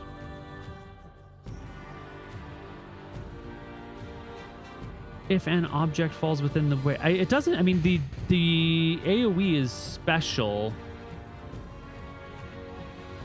Like Snowy, dusty region. So then the the way you it's can deal- worded is like I can use one distinct action to manipulate the wind is how I'm imagining it. So if I were to just like have a big gust of wind go across, like for example north here, I could just carry both of these away. I feel like that. Yeah, I think if you wanted to like do them straight up in the air, you might only be able to get one. Yep. But I think if it's like a gust in a general direction, why wouldn't you be able to get both? if they were in the path of it. Yeah. I can't think of a reason why you couldn't either blow both of these creatures away from the combat, or both of them in this direction, or pick up one and toss one of them at a time. What do you want to do with it? I was thinking I just blow them sideways here. I just want them out of the battle. Mm-hmm. I guess like sideways to us still kind of leaves them in range. I think blowing them back in a line here could work. I'm trying to think. Flying creatures can be forced to land or driven away if they're within the weight limit. Employing it against an arrow or light missile adds a penalty of 4 to the attack. Yeah, I should have cast this last round, by the way, and then I should cast them the other way around. I realized right, because then I would have also given cool. them a negative on the arrows. That's cool. Yeah. You can use it to create zephyrs of stinging dust around an enemy and enemy. So I think you can really target one thing at a time with this, actually. Okay. Yeah. And at this point, there's no saving throw for these creatures because it's not actually targeting them. It's just wind in the area, and they are weightless. Yeah. So pick a target and Fling it. blow them wherever you want. Yeah. The guy who's closest to me, just straight north.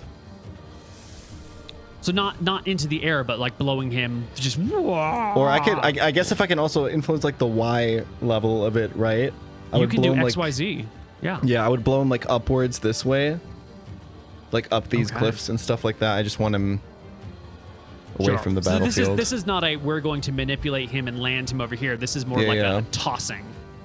Just fling him. Yep. Just fling him as far as I can. Yeah. I think you can just chuck the guy.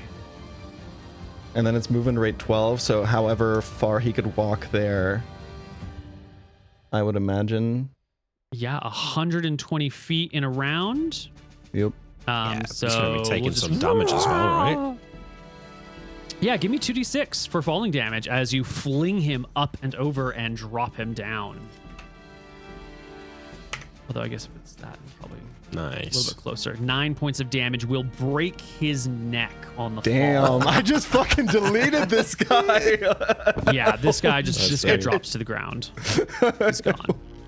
Elijah is aghast at his newfound powers. He's like, "What? He didn't expect this to go this well." It's perfect. Riven, you see a Baz being lifted and flung and disappearing with a cry into the woods. It's hilarious. It's objectively hilarious. And I actually think that some of these guys might find it funny too. Yep. Now that I'm level 6, I can actually affect 2 creatures with this. Yo. So I'll affect the main guy and then this one guy? attacking Zephyr over here. One? Yeah. You get 2 creatures? Oh, Yeah, for every if 3 you the levels last attained. paragraph. Oh, no. Yeah. So they get negatives to their save based on their intelligence, remember? Wait, the smarter they are? The smarter they are, if they're really stupid, they're unaffected. If they're like only a little bit stupid, their saves are really negative, and if they're really smart, then they don't get a negative. This creature is unaffected, and was it this one over here? Wait, why is he unaffected? Because he passed a save, you mean? Yeah. Okay, yeah, and then this one up here, yeah. This one is affected. So, as I recall, the first round nothing happens. The second round is when they fall over. They fall over. Just, the third round they recover. You And the account fourth for this round they guy's act intelligence in Yes. his save, yeah? Yeah, okay. Yes. All right, and then I'll also take 5-foot step. Okay. Cedric, I'm going 20 to hit attack points. the duder in front of me. the big. I mean, can nasty I critter. go around him so that we're tactically If you advantaged? do, you're going to take opportunity attacks because you'll have to leave the threatening squares of the people behind you. Oh, there's like 3 of them. Yeah. Take 2. Yeah, I'll take them. Yo. Just so you know, I'm going to be chanting my +2 AC thing now. Thank you. Shoot. They miss. Okay. A natural 5 and a natural 7. Does he turn to face Cedric, or does he stay how no. he is? No, he's not taking an opportunity attack. Okay, good. All right, Maul Destruction time. Bonk. 22 Whap. That is definitely a hit. for 11. Oh my god. And then you're giving me the extra D4. Sturgis heal. Oh It's an extra my 1d4. God. That'll be an extra 1, so 12. Okay, done. Lots That's of damage. my turn. Zephyr. Is there a way for me to like back myself against this wall to like not be taking back damage? Yeah, I think if you your back is already to these people, so if you turn like this, now you're exposing your flank to this guy, your flank to this guy, and your front to this guy, and then you stay right here, and you can attack the people in front of you. Yeah, but I couldn't attack this guy anymore. I guess But you do could still attack him count- and then turn. That's fine. Do I still count as flanking for Cedric? Flanking is not based on your position, just Cedric's position. This is Okay, got it. Oh right, we're not doing the. It's not. it's not 5e. Sorry, Yeah. I'm thinking Yeah. 5e, where like if you're on opposite. Yeah. Okay, so this is just so I get full AC. These guys can't get like Yep. crap on Yep. me. Get your shield and everything. Make your attack against the I'm- big silver dude, if that was your plan. Yes, that's what I will do. Here you go. A 23, natural 19. Hit, no crit. Hit no crit. Okay. no so crit. his AC's high. Hi. 3 damage. Oh wait, Are is you he a sure you large rolled creature? the right thing? He is a large creature. Roll me a d12 +1. Oh. Give him 3 HP back. 12 plus 1. You can't fuck this. Oh no! You need to get rid of that roll. I keep using it to get rerolls by accident. Oh no! Big damage. I'm gonna start chanting the +2 temporary. Wait, is it 3 temporary HP now? Let me just pull it up. Guarding him. 2. 2 temporary HP for myself. Okay. Or would it be better to lower their attack through a chant of peace? Hold on, let me think about this for a second. Well, the chant of peace would hit Cedric too, right? 'Cause Yep. my radius is like 30 feet. Unless I think Chintapiece is AoE. It's not adjacent, right? It's AoE. Yeah, it's an AoE. I think I'm gonna go chant of peace because I think it's more effective HP. Alrighty. The big creature is going to take his attack against Zephyr with the sword. 17, 18 with the flank is not good enough. And the tail will come and swipe at Cedric because the tail's already behind him. Not a problem. And that's like a 11 to hit is no good. Miss. Yes. This guy over here with a thrusting sword at Zephyr. 11 to hit. No good. This one over here. Thrusting sword at Zephyr as he closes in. 19 plus 1 is a 20. Will barely hit Zephyr. No. Becomes a Minus 1? 19 Is it because of Chant of peace? Peace.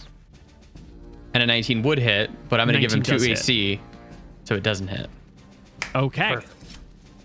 Okay, and the last one, the one who is affected by Ride the Wind, gets his probably last attack and stabs at Zephyr. 15 plus 1 is 16. Elijah. You want to... I want to do it again. Fling another one. Let's Because fling Wind him. Servant lasts for a long time, yeah. Yep. 1 round per level. Fling him All this right. way. Fling Roll him me another this way. 2d6 So cool. as you just toss him. Bang. 9 points. He disappears off the screen. Gone. Leaving us with Riven as a turn. Leave my overseer alone. I charge with my glaive. I don't have to get adjacent. That's right. I'm going to back attack this guy. He's not large though, Neil, is he? But I am No. looking at a charge and a back attack. Is that a total of I think plus this is 4? a flank because you're going after this guy. You don't No, charge this and guy, then this attack guy. at an angle. You're not a pawn. You charge the bonus you get from charging is by attacking something straight in front of you. So Hang on. you can charge this guy, but you can't charge this guy through stone. Was I there? Hit Control Z until you go back to place. Okay, hang on. No. Doesn't work. Okay. No. You were you were. All right, You can fine. charge this guy fine. with the flank. So it's +3 then. +2 for charge, +1 for flank. Yes. 22. Yeah, that's definitely a hit. 7 damage. That is not enough to kill him, but enough to badly damage him. Cedric, it is your turn. You ready? I'm I'm gonna do the same thing I did last turn. I'm gonna attack this guy again. Miss. Natural one. You love to see it. Zephyr. Just a reminder, I'm gonna continue chanting what I was chanting. Yes. I make my attack. Technically, I think I take a -1 for my own chant here. Yes. Oh, I would've got a here's -1 my too. Attack. You would have. That's Miss. 12. Natural not 12 good is +enough. Not good enough. You- Still chanting peace. Still chanting peace. Big guy. Tail against Cedric. 7 + 5 -4. -1 is a miss. And big sword against Zephyr. Same exact roll as a miss. Not a lot of enemies left. It is time to make our morale check at the top of the initiative order. This guy's laughing, so he's not running. That's why he's got the red mark. Yes, this guy begins Yeah. to laugh this round. Oh, this is his first round since you... No, it's the second round since you cast, yeah. Second round. He falls does over begin... All right. He finds Does it that real give funny. me an attack of opportunity? I can't remember how we're doing that. No. No, I don't think we were doing it like that.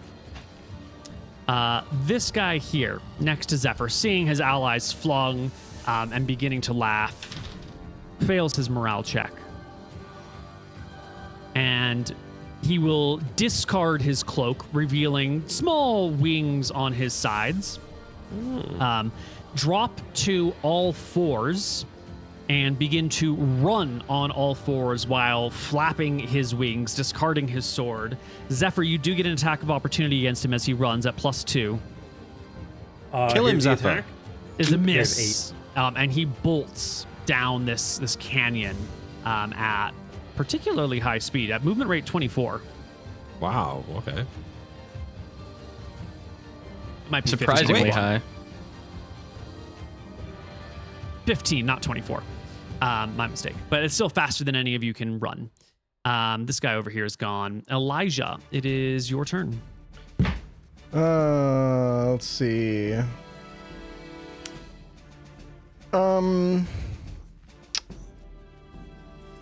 Honestly, for the record, if I wanted to, I could fling that guy again. He would still be very well within my range. Probably. I think you could fling him. I don't know if you can see him anymore because he already got flung. I tried to just put him on a different layer, but I didn't click the buttons right. I will just tactically move into position this round. Mm-hmm. Full movement, I can do 60, yeah? If I... Full movement, you can do 120. True, you're right. That is a thing that I can do. Okay. I kind of want to get in... I don't know if I want to get in melee, though. I'm kind of low on HP, but I got some more tricks up my sleeve if we need to. Let's see. Yeah. I want to move, like... here. Perfect. Ribbon. My go, Only- is it? Yeah, the laughing guy and the big guy with the silver sword, with the silver scales of the sword. I intend to take the glory for fighting the big guy here. Can I come around here and get a flank attack? Yeah. Like here, I guess. Really quick, Wind Servant still just lasts, right? Like, I can still use it later. I can move in between rounds and then still... This spell is 100%. fucking broken. Holy shit. So the flank is cancelled by the song of whatever that Zephyr's doing. Yeah. Neil, yeah? What is canceled by the... My flanking bonus of +1 is cancelled by Zephyr's song, which reduces all attacks by 1. Sure. 22. 22 is indeed a hit. Please roll damage. 10 damage. And that is enough. I give a little wink to Cedric.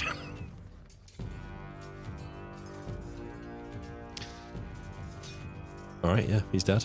Cool.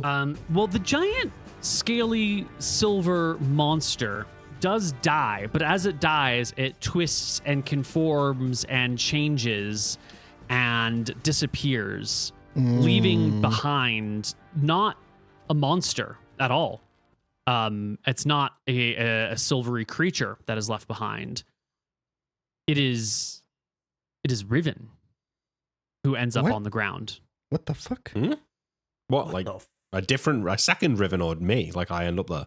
No, you're still there. There is a second Riven who is lying dead on the ground in front of the party. What the fuck is that? Another creature, another little scaly thing, just sort of sits there laughing.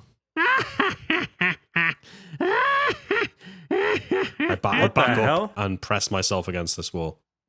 I rub my eyes. This do you think I creature could continues to laugh. incapacitate him right now, like tie him up while he's laughing?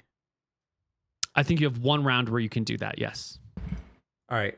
What do you do? A dice roll? I want a strength check from you because he's oh yeah, it's fine. You 16 easily, natural or yeah. 30 natural 16. You quickly toss out the rope, and as he slides around, laughing back and forth, you bind his arms, wrap him up into a little pretty bow. Eventually, the mirth will wear off, but there's still a dead Riven sitting next to you. I'll detect magic, What the hell is that, Riven? and I'll immediately look at him. start casting my chant of spare the dying. Well, which one are you doing? Are you detecting magic or sparing the dying? I'll spare the dying first. On what? The dead Riven? On the dead Riven. Okay. What is that? Are they bleeding out? I don't know. Well, I'm they're gonna not go inspect anymore. it. Not with spare the dying. No, but they were though. They were like they weren't just. I lying think on you the floor, backed they were up, and dying. Cedric immediately spares the dying. And I know, but go- I'm looking at the body. Are they wounded? Are they bleeding out, or are they just lying on the floor? They are cut up all over the place with blood leaking from their body. Yes. Okay. All right, I'm gonna check them, Neil. Yeah, you can't maintain spare the nope, I'm dying gonna- while casting. First I'm gonna cast a off- spell in the next round. Okay. Cast Arcane Sight. Caster's eyes glow blue and is able to see the magic auras of other spellcasters and enchanted objects. The auras of the thing are visible to caster. And I look at the Riven. Is it a spellcaster?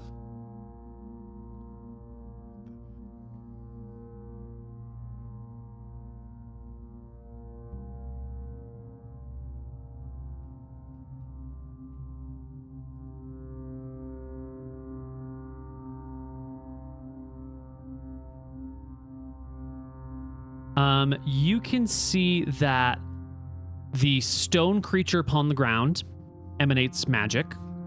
The cackling creature that's tied up is emanating magic. And the Riven upon the ground is emanating magic. But I can tell if they're a spellcaster. Are they a spellcaster? No. Okay. Not really me then. All right, I don't do anything. I just watch. I'll spend after this I've- round like tying up or not tying up, but like bandaging the wounds, Neil. What, Cedric, what are you doing? I don't know. That's I don't not know me. what this is. Now Well, shouldn't that we I'm save Trick. it? It's a trick. Now that I'm finished tying up the little dude, Mhm. can I like approach the new Riven and really carefully investigate it? Mhm. I'm trying to see if there's a discrepancy aside from the obvious wounds between it and the Riven that I know. Like, I'm wondering, is this like a really ineffective copy? Like, or is it like a copy that's like almost right, or like is the nose slightly wrong, or is there something about They this share the thing? same scars. They share the same freckles. It's like a perfect copy of Riven. Feels There like are it two offers- Rivens in front of you. One of them is on the ground unconscious. One of them is holding a magic halberd that you have given to them, and then you're 100% positive is your Riven. What the hell? Have you What guys ever the heard of fuck is anything like going this on? before? I don't like this. I don't like this. I've never seen this. This feels targeted. It lasts one round, Neil, okay? The creature continues to laugh. What the heck? Make it I answer try to talk questions. to What's it. going on?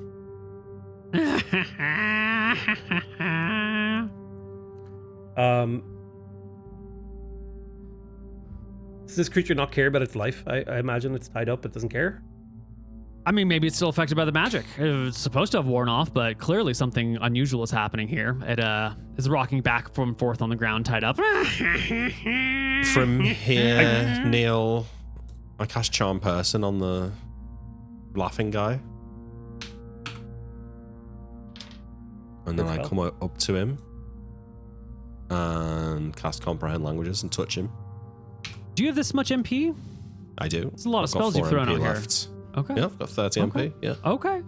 You say so. You can comprehend the languages as you touch it. I touch it and I say, "What is that? What's going on?" Well, I guess it doesn't matter. What is that? I say, Hold on, pointing I at need the... to read charm person. Because, Oh, you know, okay. it's one thing to charm a random person in the streets. It's another thing to charm a person that you were just beating to death with a sword, right? Yeah. I want to see if there's any rules on this.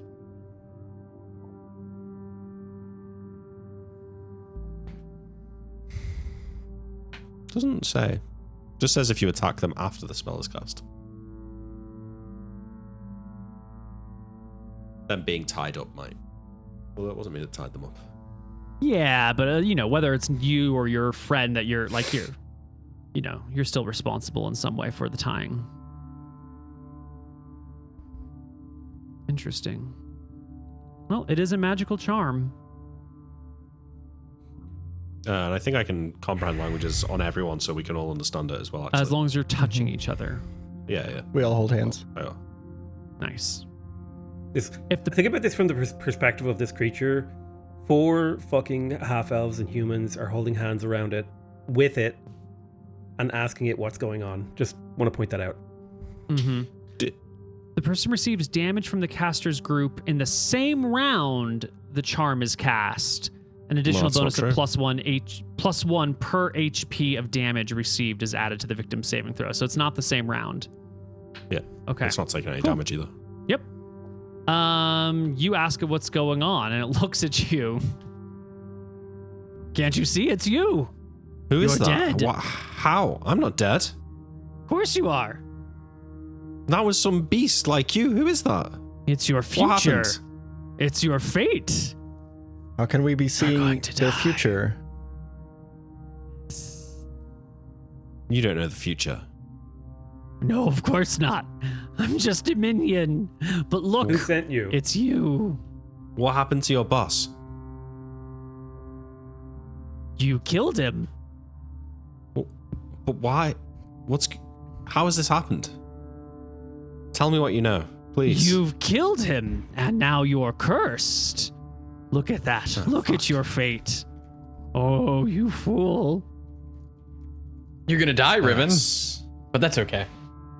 I'll be able to bring you Cedric. back. We're all gonna die. It's a curse. It's you seen fine. this I can before? remove curse. Oh, What is that creature? What was that creature called? I ask it. Sivek. Never heard of that. Mm. I write it down to look it up later. Write What it down. should Go I- back. what should we do with it? How do you break the curse? You can't break the curse. You've brought it upon yourself. Well, how you attacked us, actually. What Why does are it you mean, here? the curse? What does it mean? What will happen? You're going to die We're all gonna die. Where's the curse coming from? from killing him. Fuck's sake.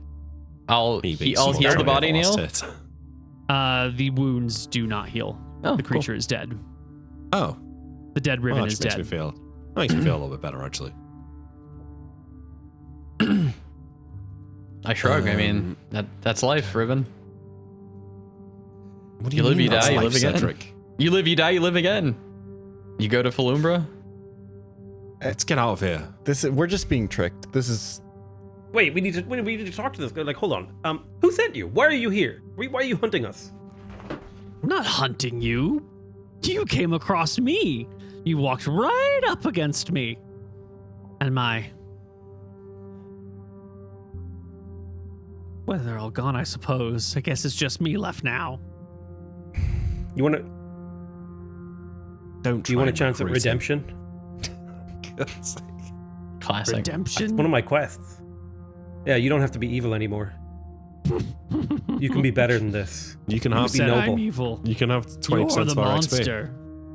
We were walking and you shot crossbow bolts at us. I'm not like a moral scholar, but I'm pretty sure that makes you the bad guy. Well, maybe.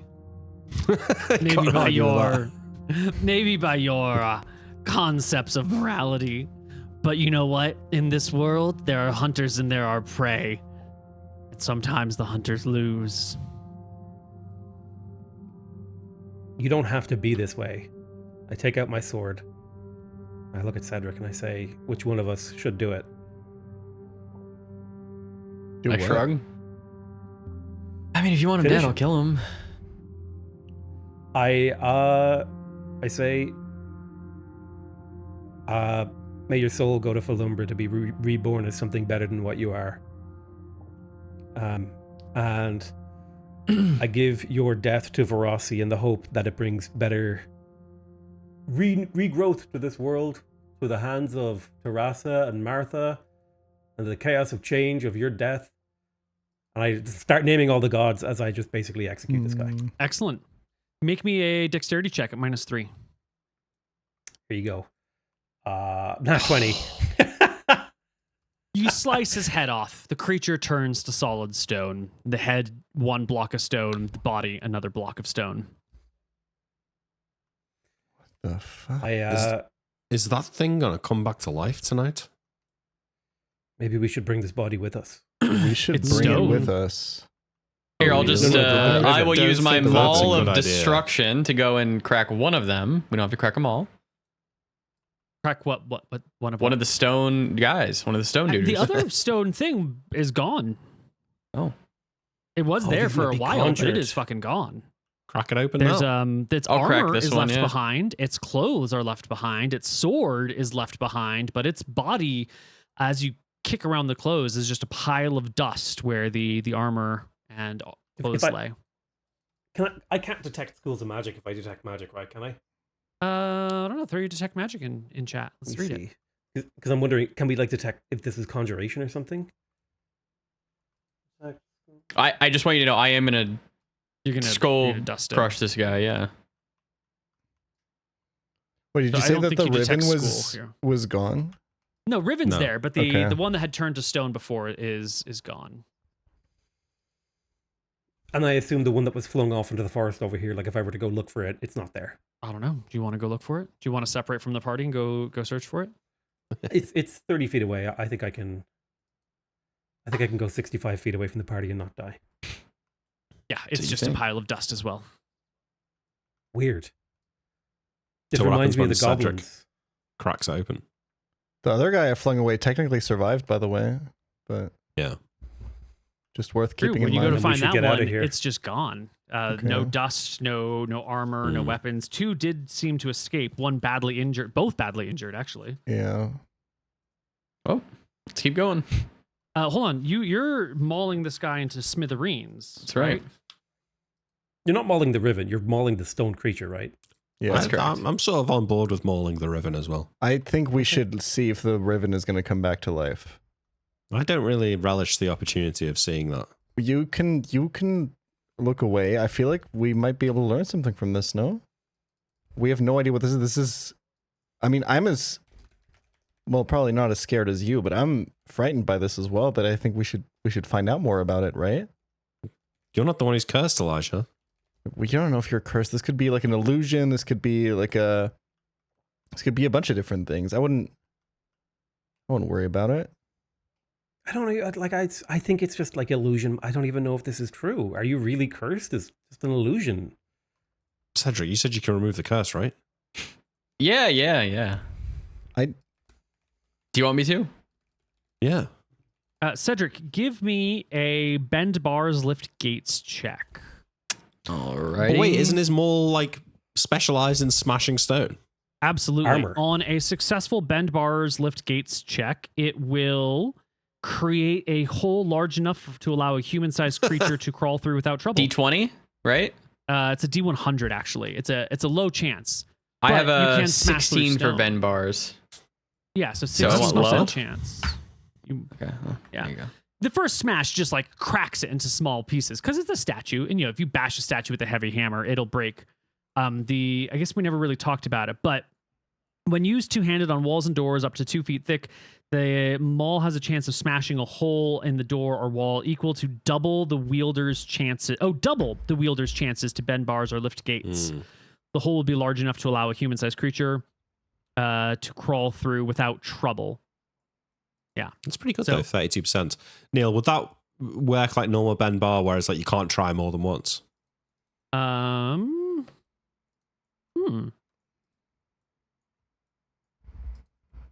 It feels like you should be able to.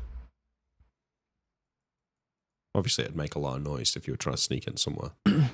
I think that that's fair. Yeah.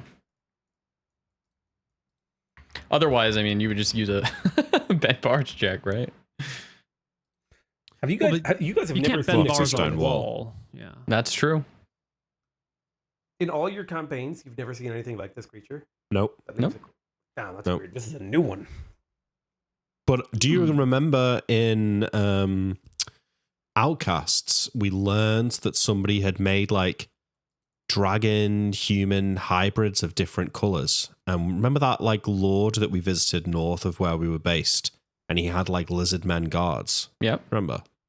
So these feel like they could be that, right? Like the same sort of thing. Similar. Lizard men, kind of. Oh, yeah. Humans. It could even be his men. Essentially, yeah. But I don't know what this big one with the wings and the curse is, though.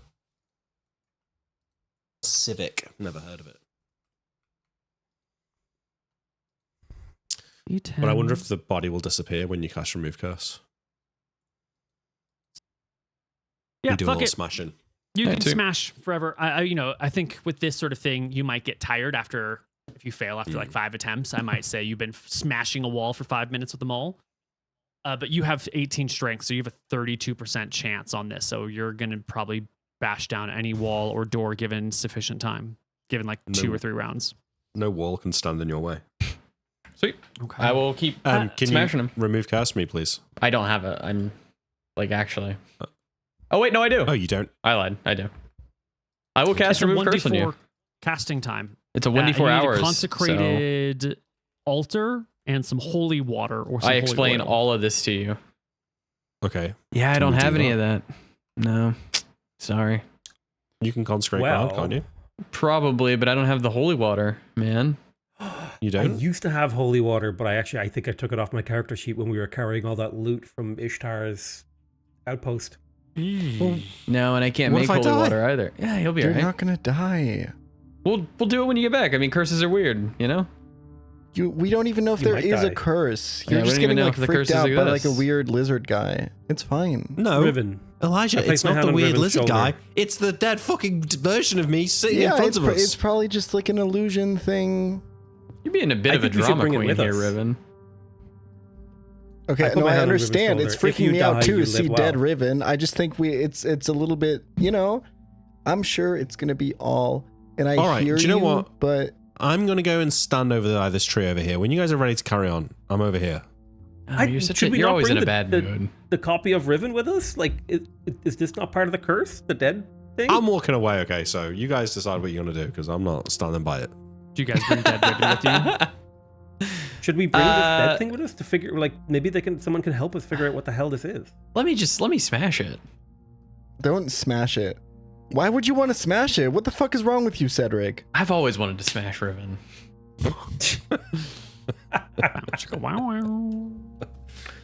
In your dreams, thi- Cedric. I don't look. I feel like we should bring this with us. Maybe that's the key to getting rid of the curse. It's There's no Sounds curse. logical, right? I don't think there's a What, curse can either. we take But that risk? Riven, hey, listen to me.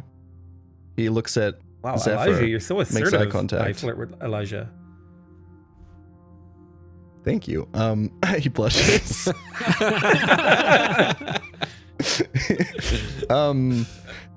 I just think Riven is clearly uncomfortable. It's their dead body. They don't want to bring it along, and I think as a group, for cohesion's sake, we should probably respect that. Their body, their choice. Let me go talk That's to what Riven. I'm saying. Let me have a chat with them. I say, just give me 1 minute. I go talk, and I walk over to Riven, You ready to go? and I say, I mean, we can go, but like, I'm worried about this. Yeah, no shit. I'm worried too. Maybe You can't like make the holy water or something like that. I've never learned how. I've never been trained classically. I'm not a classically trained cleric. Okay, I didn't go to Juilliard. Let's just get out of here then.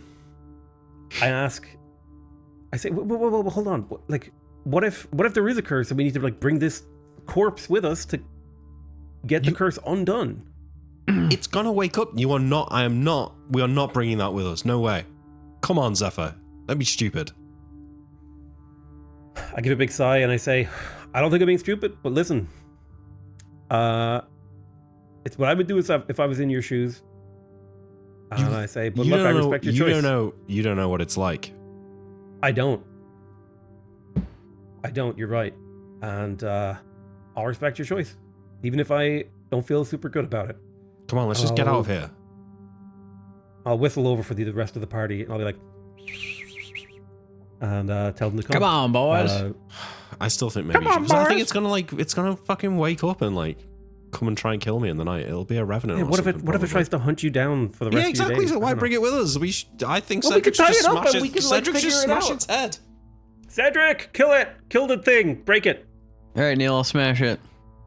You Fuck yeah. smash Wait, its head. imagine my head explodes. You ever seen Gallagher, the stand-up comedian, smash watermelons? That's what we were looking at here when you. We should smash probably Rippen's wait. head. We should probably not do this. Hold on. We should test first, maybe. Yeah, maybe put like it and see cut if I its get arm or close. something. He Or like smashed whatever. it. Oh well. No. It's okay. done. It's done. Okay, He so watermeloned my it. head exists. Riven, you're still attacked, but the dead version of you, which is definitely not the real you, and you're the implant, is gone. All right, good. I mean, I need to rest. I've used all my magic, but like, let's get out of here though. Cool. It's freaky. This whole area. That was freaky. Yeah, I don't like that at all. Nope. Nope. It doesn't. Does it have my clothes, Neil? Yeah, but it doesn't have my copper ring, does it? It does not have your.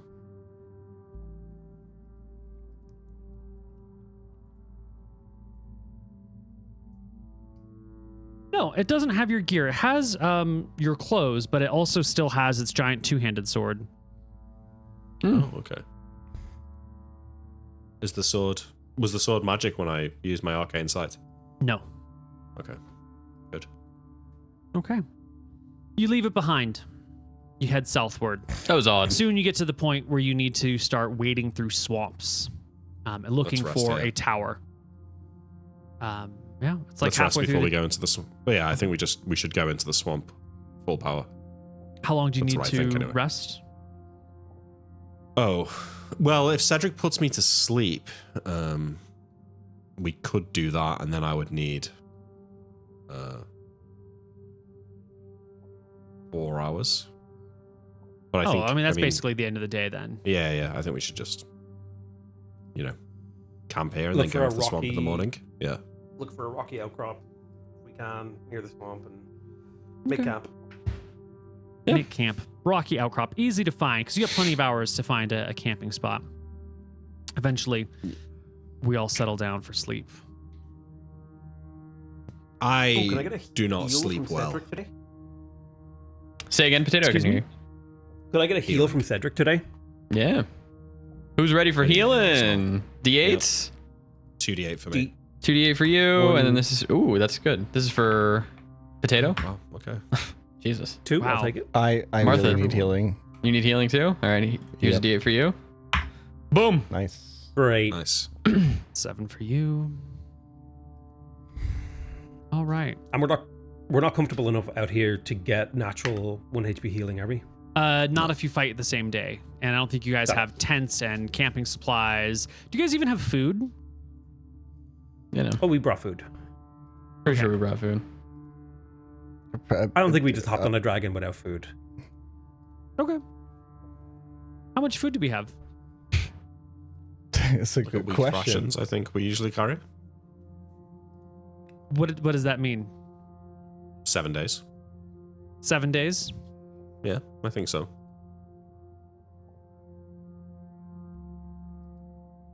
So everyone's got 14 pounds of food on them.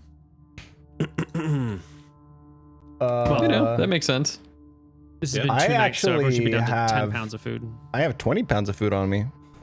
Okay. It says it on my character sheet, so. And you know Something my fun. character sheet is Rations. always 100% accurate, especially when it comes to gear. Of course. Mhm. Of course. I trust you more than anyone to maintain an accurate character Exactly. sheet. True. Actually, I trust you to maintain it in triplicate in printed out paper copies that you file with me at the end of every session. Okay. That would be a good system, actually, now that I think about it. Okay. You want to everyone. play the food game, Neil? How about a Do. fishing check? In the swamp? 14. Yeah. Swamp's there's got like nothing to fish catfish here. and shit like that. They can, but Riven without a fishing pole, I'm sorry, Zephyr with no fishing pole fails to catch a fish. I'm a spearfisher. Thank you very much. Zephyr without a spear fails to catch a fish. What about a +3 glaive? I mean, halberd. Not a spear. Okay. I mean, I have a fitful night's sleep. I think I probably dream of Cedric killing me. Should we, real quick, do the fortress again? The impromptu fence? Yeah. Yeah, I think always. we should, right? I, That's a good I have idea. the MP. I have the MP left over, but we could Yeah. also just like rest before, and it shouldn't be a problem, right? Yeah. now when you do this, I had just assumed that you'd cast it, everyone rest within inside the little fence of stone, and in the morning you recast the spell to destroy the fence of stone. It's also possible with Cedric's hammer that he Oh, yeah, you could can probably just smash it. break it down. Yeah, that makes it the easiest. Yeah. Sweet. That makes I more wonder sense. if there's like a mechanism, a very easy. This can only be opened from the inside. I feel like this should be possible. I feel like this is a solved problem. Put the spell Doesn't in matter. chat. We've got the giant maul of destruction though. We can just smash it. Couldn't Okay, you yeah, just true. very well, I was gonna say, couldn't you just have like part of it be like a panel, right? Like if you have like a V-shaped hole, Yeah. if that makes sense, where that's it can what I only was be thinking pushed too. out, where if you were to push it in, it wouldn't open, if that makes sense. Because force Yeah. in one direction would reinforce it, force in the other direction would you'd pop the panel. Does that make sense? There's I feel definitely like- a way to do this. I feel like I saw something in the spell that talked about put it moving in parts. Yeah. Stone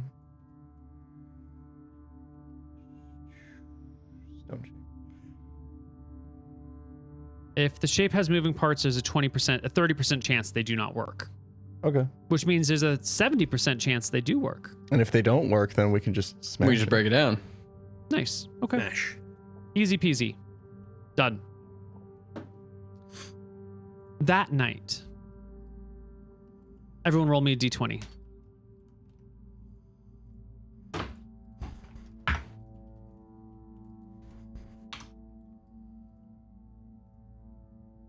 Zephyr. rolls? No, not Zephyr. Elijah. Fuck. You're on watch. That's me. Now, tell me about this stone-shaped cage or fence that you're in. Describe it to me. Yeah. It's like mesh. Like a mesh fence. Is that what they're called? The like. And then But it's like one thick section. So what's the gap size between them? Probably, fist sized, like not quite head sized, but yeah, you could reach an arm. You could reach a hand through, maybe. Right? No, we would specifically design it not to. I think that's like the easiest. Like, oh, let's think about how we should design this fence. Oh, probably a zombie shouldn't be able to fit his hand through. Okay. And then also there's like spikes. Going out of like the connecting, Sick. the connecting points. Not all of them, but like at some points. So the spikes face outward. So if you were Yes. to like be shoved against it, you'd get impaled on a spike. Yeah. Okay. That's cool. It's your watch. Everyone else is asleep. Mm-hmm. You're nice and safe in this protected structure. when a blackbird comes and lands on one of these spikes and turns its head towards you. When you notice one of its eyes is like missing. Ooh. And you also notice its head is like cocked at a weird angle, and it's not like uncocking ever. And it like starts stepping towards these things that are too small for a hand to fit through, but the bird head can kind of, begin to poke through it a little bit. And it seems like it's reaching in for you. It's it's an awkward space, and the bird kind of hops a little bit forward on the spikes towards the angled area, and it starts trying to squeeze in to the little mesh cage. Let me in. Zombie crow. There's a bird, man. Wait, is it a crow or is it just a blackbird? Blackbird. It's a crow. Oh, it's a Blackbird crow? crow. It is a bird that is black. Yeah. Yeah. Okay.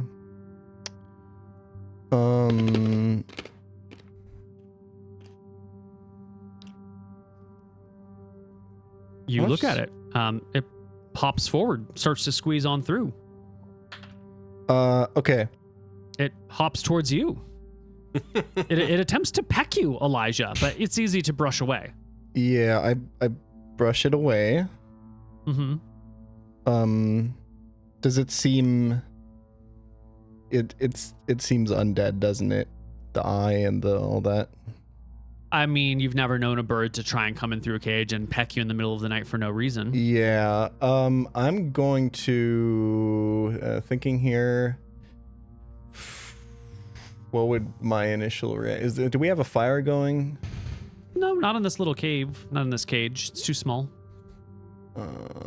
It's cringe, isn't it? Pretty cringe.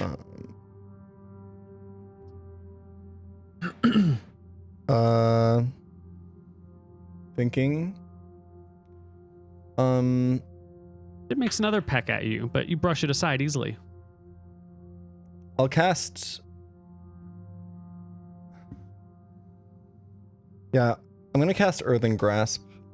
Are we on like soily ground? I think the way that you've built this is like you find a stony cliff and you extract material to build the cage, so you're probably surrounded by stone on a few sides. Gotcha. But don't you have stony grasp, maybe? Yeah, it costs a lot, but I mean, sure, fuck it. I'll do Stone Grasp. Making a hand made of stone come out, and I'll attempt to grab it. Absolutely. I think it grabs by a saving throw, right? Mm-hmm. Yeah, it just has to make a save to avoid, which it fails its save, and a stone hand comes out of the ground. I don't want to squish it. I want to try to. The stone hand does no damage, but it holds the bird solid for 5 rounds plus 1 round per level. Okay. So 11 minutes. What Putting do I want to 11 do with minutes on this? the I just assume that this is just like one of the zombie birds, to be honest. I do want to. Can I have the stone hand hold it in a way that basically acts as a cage, so I can kind of see it on the inside? Maybe just leave like a little hole.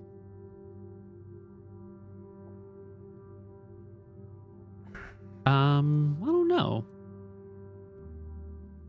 I think the stone hand grabs to the best of its ability. Okay. And so it just grabs the bird, and the bird is now within the stone hand. Maybe like the head is poking out through the fingers. The bird, when it pecked me, did it like penetrate skin? No, it completely failed. Like it came to peck you, and you've got dex and magic bracers, so you just kind of like knock the bird away. Yeah.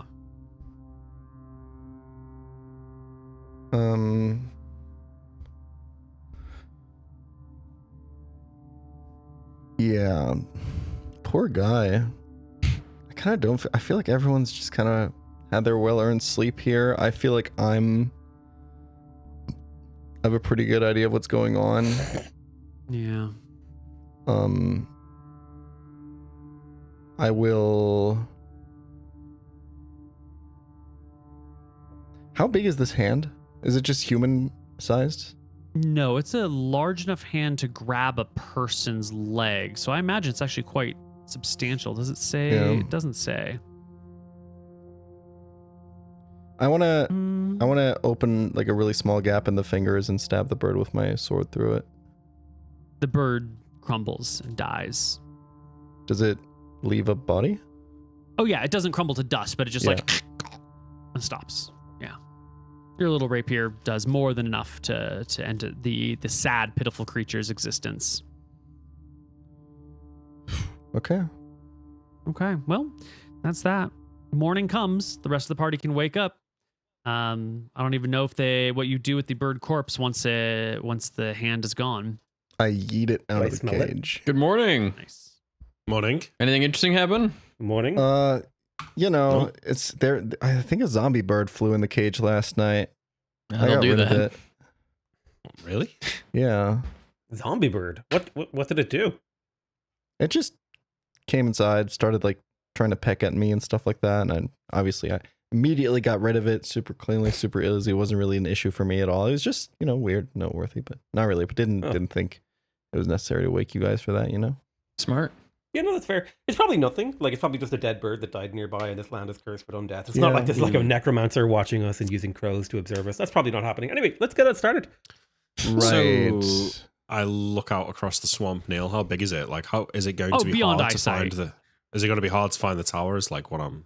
The tower does saying. not jut up. If you've been told correctly, it is a toppled tower. So I don't know. The swamp goes beyond the horizon. Do we have any way of finding this? Does anyone have any spells or something that might help? I will. Well, since we're going to be wading through a swamp, I'm probably going to cast Freedom of Movement on myself again. Good idea, yeah. That is a And, miracle. You only get so many per month. And you can cast it on one person, right? So it might help you, but it's not going to help the rest of the party. Yeah, but Yeah, my how thought long is is it- maybe is it- if Sorry. Malchus is helping me, it's as long as I channel it. No, how long is a turn? Is that 10 minutes or an hour? I don't know. Turn when. is 10 minutes. Yeah, okay. And maybe as I'm like wading through the marsh, like one particular direction, like if I'm calling upon Malchus to show me the way, feels a little easier than the others. Maybe he's directing me. What do you want? I'm asking him for. Well, we've we've not set out yet. That might work. Like, I'm just checking my spell Okay, list. Is there something we could do here with because if we could fly, that would be so much easier to see it from above. Is there lots of greenery near? Like, I'm wondering, could Elijah float himself in the air with Wind Servant? And I can basically fly now. I'm pretty sure. yeah, like, could you find the tower from up in the air and then come back down, and then at least we'd know where we were going? I don't see why not, Neil. You can always try. Yeah, I would. Well, it depends. If there's a thick canopy, you're not going to be able to. But that's what I was There's asking. lots of greenery around. Yes, there are plants, there are trees, there's water, there's grasses, there's all sorts of critters, lots of insects buzzing around. If the tower is overgrown by plants, you probably wouldn't see it from above. But if it's toppled and clear of debris, you should be able to find it easily. If it's, within eyesight. If it's like 50 miles away, obviously you couldn't tell. Worth a try, maybe. We can always just rest to get Elijah's MP back. Yeah. I'll cast wind check, Neil. Wind check. We got a 5. I can do math, I swear. 5 on the weather. It is a very gentle, breezy day that is going towards the east. There's like a low mist that hangs out across the swamp. Here in winter, it's kind of cool temperatures. So it's not crazy windy or anything like that. Nope, very gentle breeze. Okay. I'll cast. Wait, can we get like a round of heals and stuff like that as well? Yep. You ready? D8s. All right. Here's a D8 for Elijah. D8 I'll save mine for now, please. Okay. A D8 for Zephyr.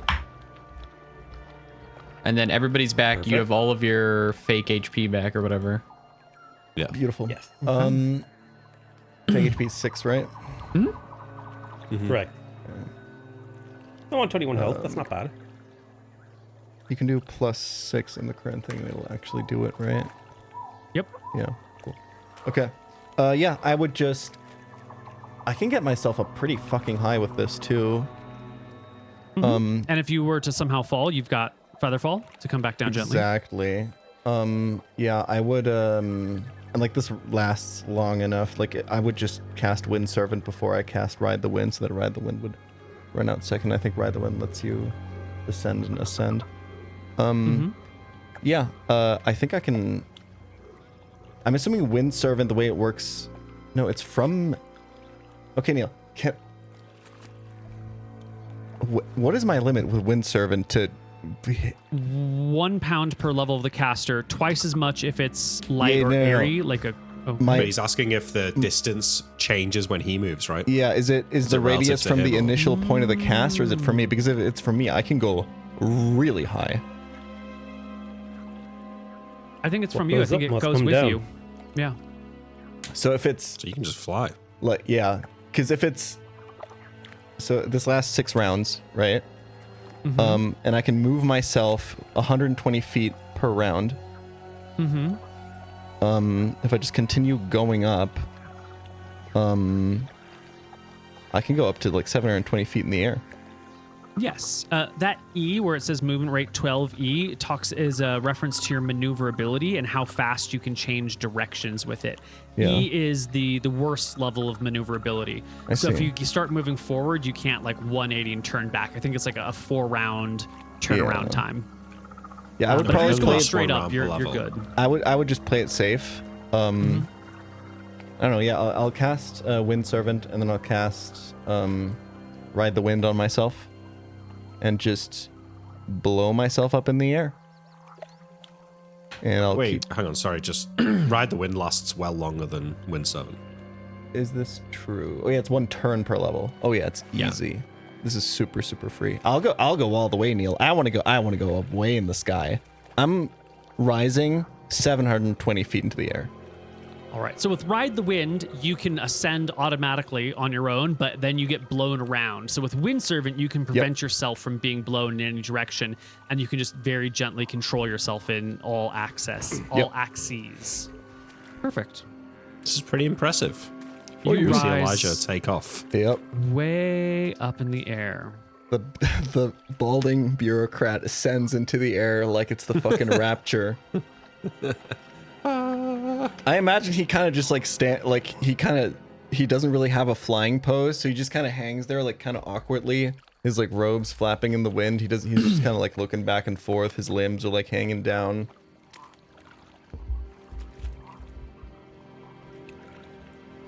I need to go look at a real world map so I know, because I know how far the tower is from you, but I don't know how far you can see from that high. But I have a location that I like to hike to, and if I know its elevation, I should be able to tell how far you can see. It's probably less than 720. I feel like this is probably also like, how far is horizon at X elevation? It's not just how far is the horizon, but what level of detail can you make out, right? That's a, Like you might be able to see a Yeah. football stadium from that distance, but could you see Yo, mama. well, your mom's bigger than a football stadium, so Oh, got him. You got me.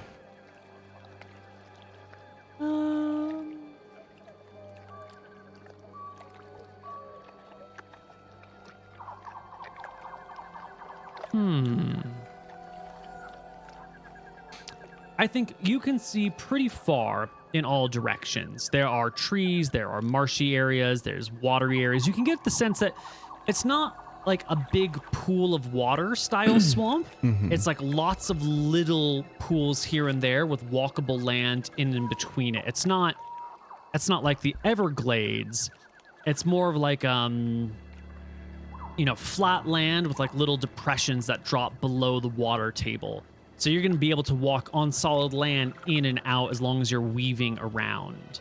But within eyesight, you can't make out any towers. And I think you can roughly guess that it'd probably be about a day's walk before you would get out of the place where you can tell that there's no tower. The swamp extends pretty far to the south, the southwest, and the southeast. Yeah. So we're gonna have to camp in the swamp then. I think You'll so. have to camp in the swamp. For the record, I could have taken all of you on this ride as well, but I think Elijah wanted his first real flight to be. Oh, cool. Yeah. That's a little selfish, don't you think? Wow. No, he doesn't know it's safe. He doesn't know it's safe. Oh, Yeah, exactly. true. Yeah. He was just being So, nice. all right. Well, I guess we should wait. So Elijah, we should nap Elijah so he can get his MP back, and then we should head out for the day, and then camp, and then in the morning do the same thing again. I'm assuming it's safe. Sure. I nap him. All right. Excellent. I will roll some encounter checks for your half day through the swamp. No, it's more than half a day, I think. How long does it take to get Elijah's MP back? He cast a level 3 and a level 1 spell? Level 3 and level 2? Level 3 and level 2. Level I 3. need to make 16 MP back. And it's So 4 hours. 3 hours. Yep. 3 hours. 3? Yeah.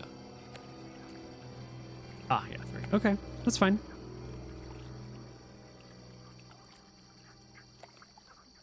Okay. All right, that is this many encounters per day. Oh boy. Let's go.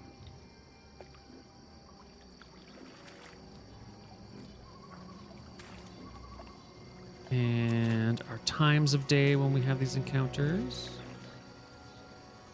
Make sure that anything that we kill, if we can, Cedric should smash their skulls after we kill them. I'm not a monster, Riven. I know, but whatever we kill is going to come back for us in the night. True. And we're probably not going to be able to find any stone to build a cage out here. You walk through the swamp through the day. You see creatures in the water, turtles, fishes, birds, herons, that sorts of things. A few snakes here and there, but nothing comes out to attack you. No monstrous encounters of any kind. No real dangers whatsoever. You do your best to head southward, judging by as you can by the sun. There are mountains that help give you a landmark, and as long as you keep the mountains roughly behind you and to your left, you're generally headed southward. I need one of you guys to roll me. I just need to... I'm feeling this one, guys. I've got it. Good.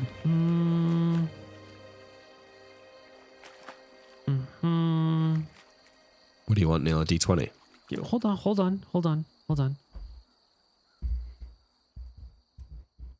No, I'm missing. A D100, you want to roll above... You want to roll high. Roll high on a D100. Not a problem. Ooh, okay. Excellent. Not a problem. Night falls. You're in the swamp. There's trees, there's soft soil, there's all sorts of critters all around you. You're just surrounded by life. Occasionally you lose sight of the mountains because of the trees and the grasses and the tall reeds. And as you go further south, the mountains shrink and shrink on the horizon, slowly but surely. Eventually, the sun goes down. And you're just surrounded by swamplands. Yeah. Was this a good idea? Great. No, This is a great idea. Yeah. That's a fantastic idea. We're fine. we should never have come to Dallas. We made it through the desert. We can make it through a swamp. Okay. Unprepared with no supplies. We've got supplies. We got supplies. Apparently we had a leader to warn us of these kinds of things. Right. Wow. I thought we were going to the Hall of Heroes. Yeah, we did.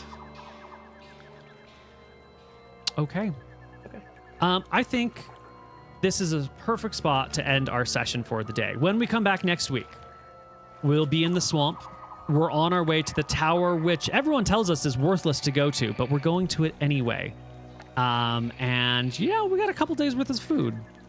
You've just spent 1, 2, 3. This is your 4th day of food out of 7. You have 3 more days of food left. Plus literally whatever Peach surrounded has on by- his sheet. We're surrounded by edible creatures Yeah. That's right. and water. That's right. And you got purified food and drink, so you're fine. True. We're actually Oh, that's fine. true. You're actually fine. Is that copium? No, No, it's only man. copium of like monsters and shit, but you know. We're well equipped for Did that, you aren't we? want to get a heal on Riven before we call it a day? Yeah, might as well. Yeah, might as well. Yeah, you can't 2d8 fail to or bring it 1d8? up to full. Doesn't, Oh, it's there you 2d8. Yeah, I'm full. Lots of HP. Okay, is everyone at full? Nope, I would take another one if you have it. You healed this morning, so we'll do that can you- tomorrow. Okay, yeah, sure. Because you might not. You might be interrupted in the middle of You the might night. die in the You middle might of be the dead night. before you get a chance to True. Well, maybe not True. dead, but there could be, a thing. Mm-hmm. Could Swamp be. thing. Oh, Could like also that be swamp thing. nothing. Yeah. There's I could not just going to be be a baiting. thing, guys. I hope there's a thing. I hope there's a I'm gonna thing make too, it man. laugh. I'm just going to blow it All right. away, actually. It's fine if there's a thing.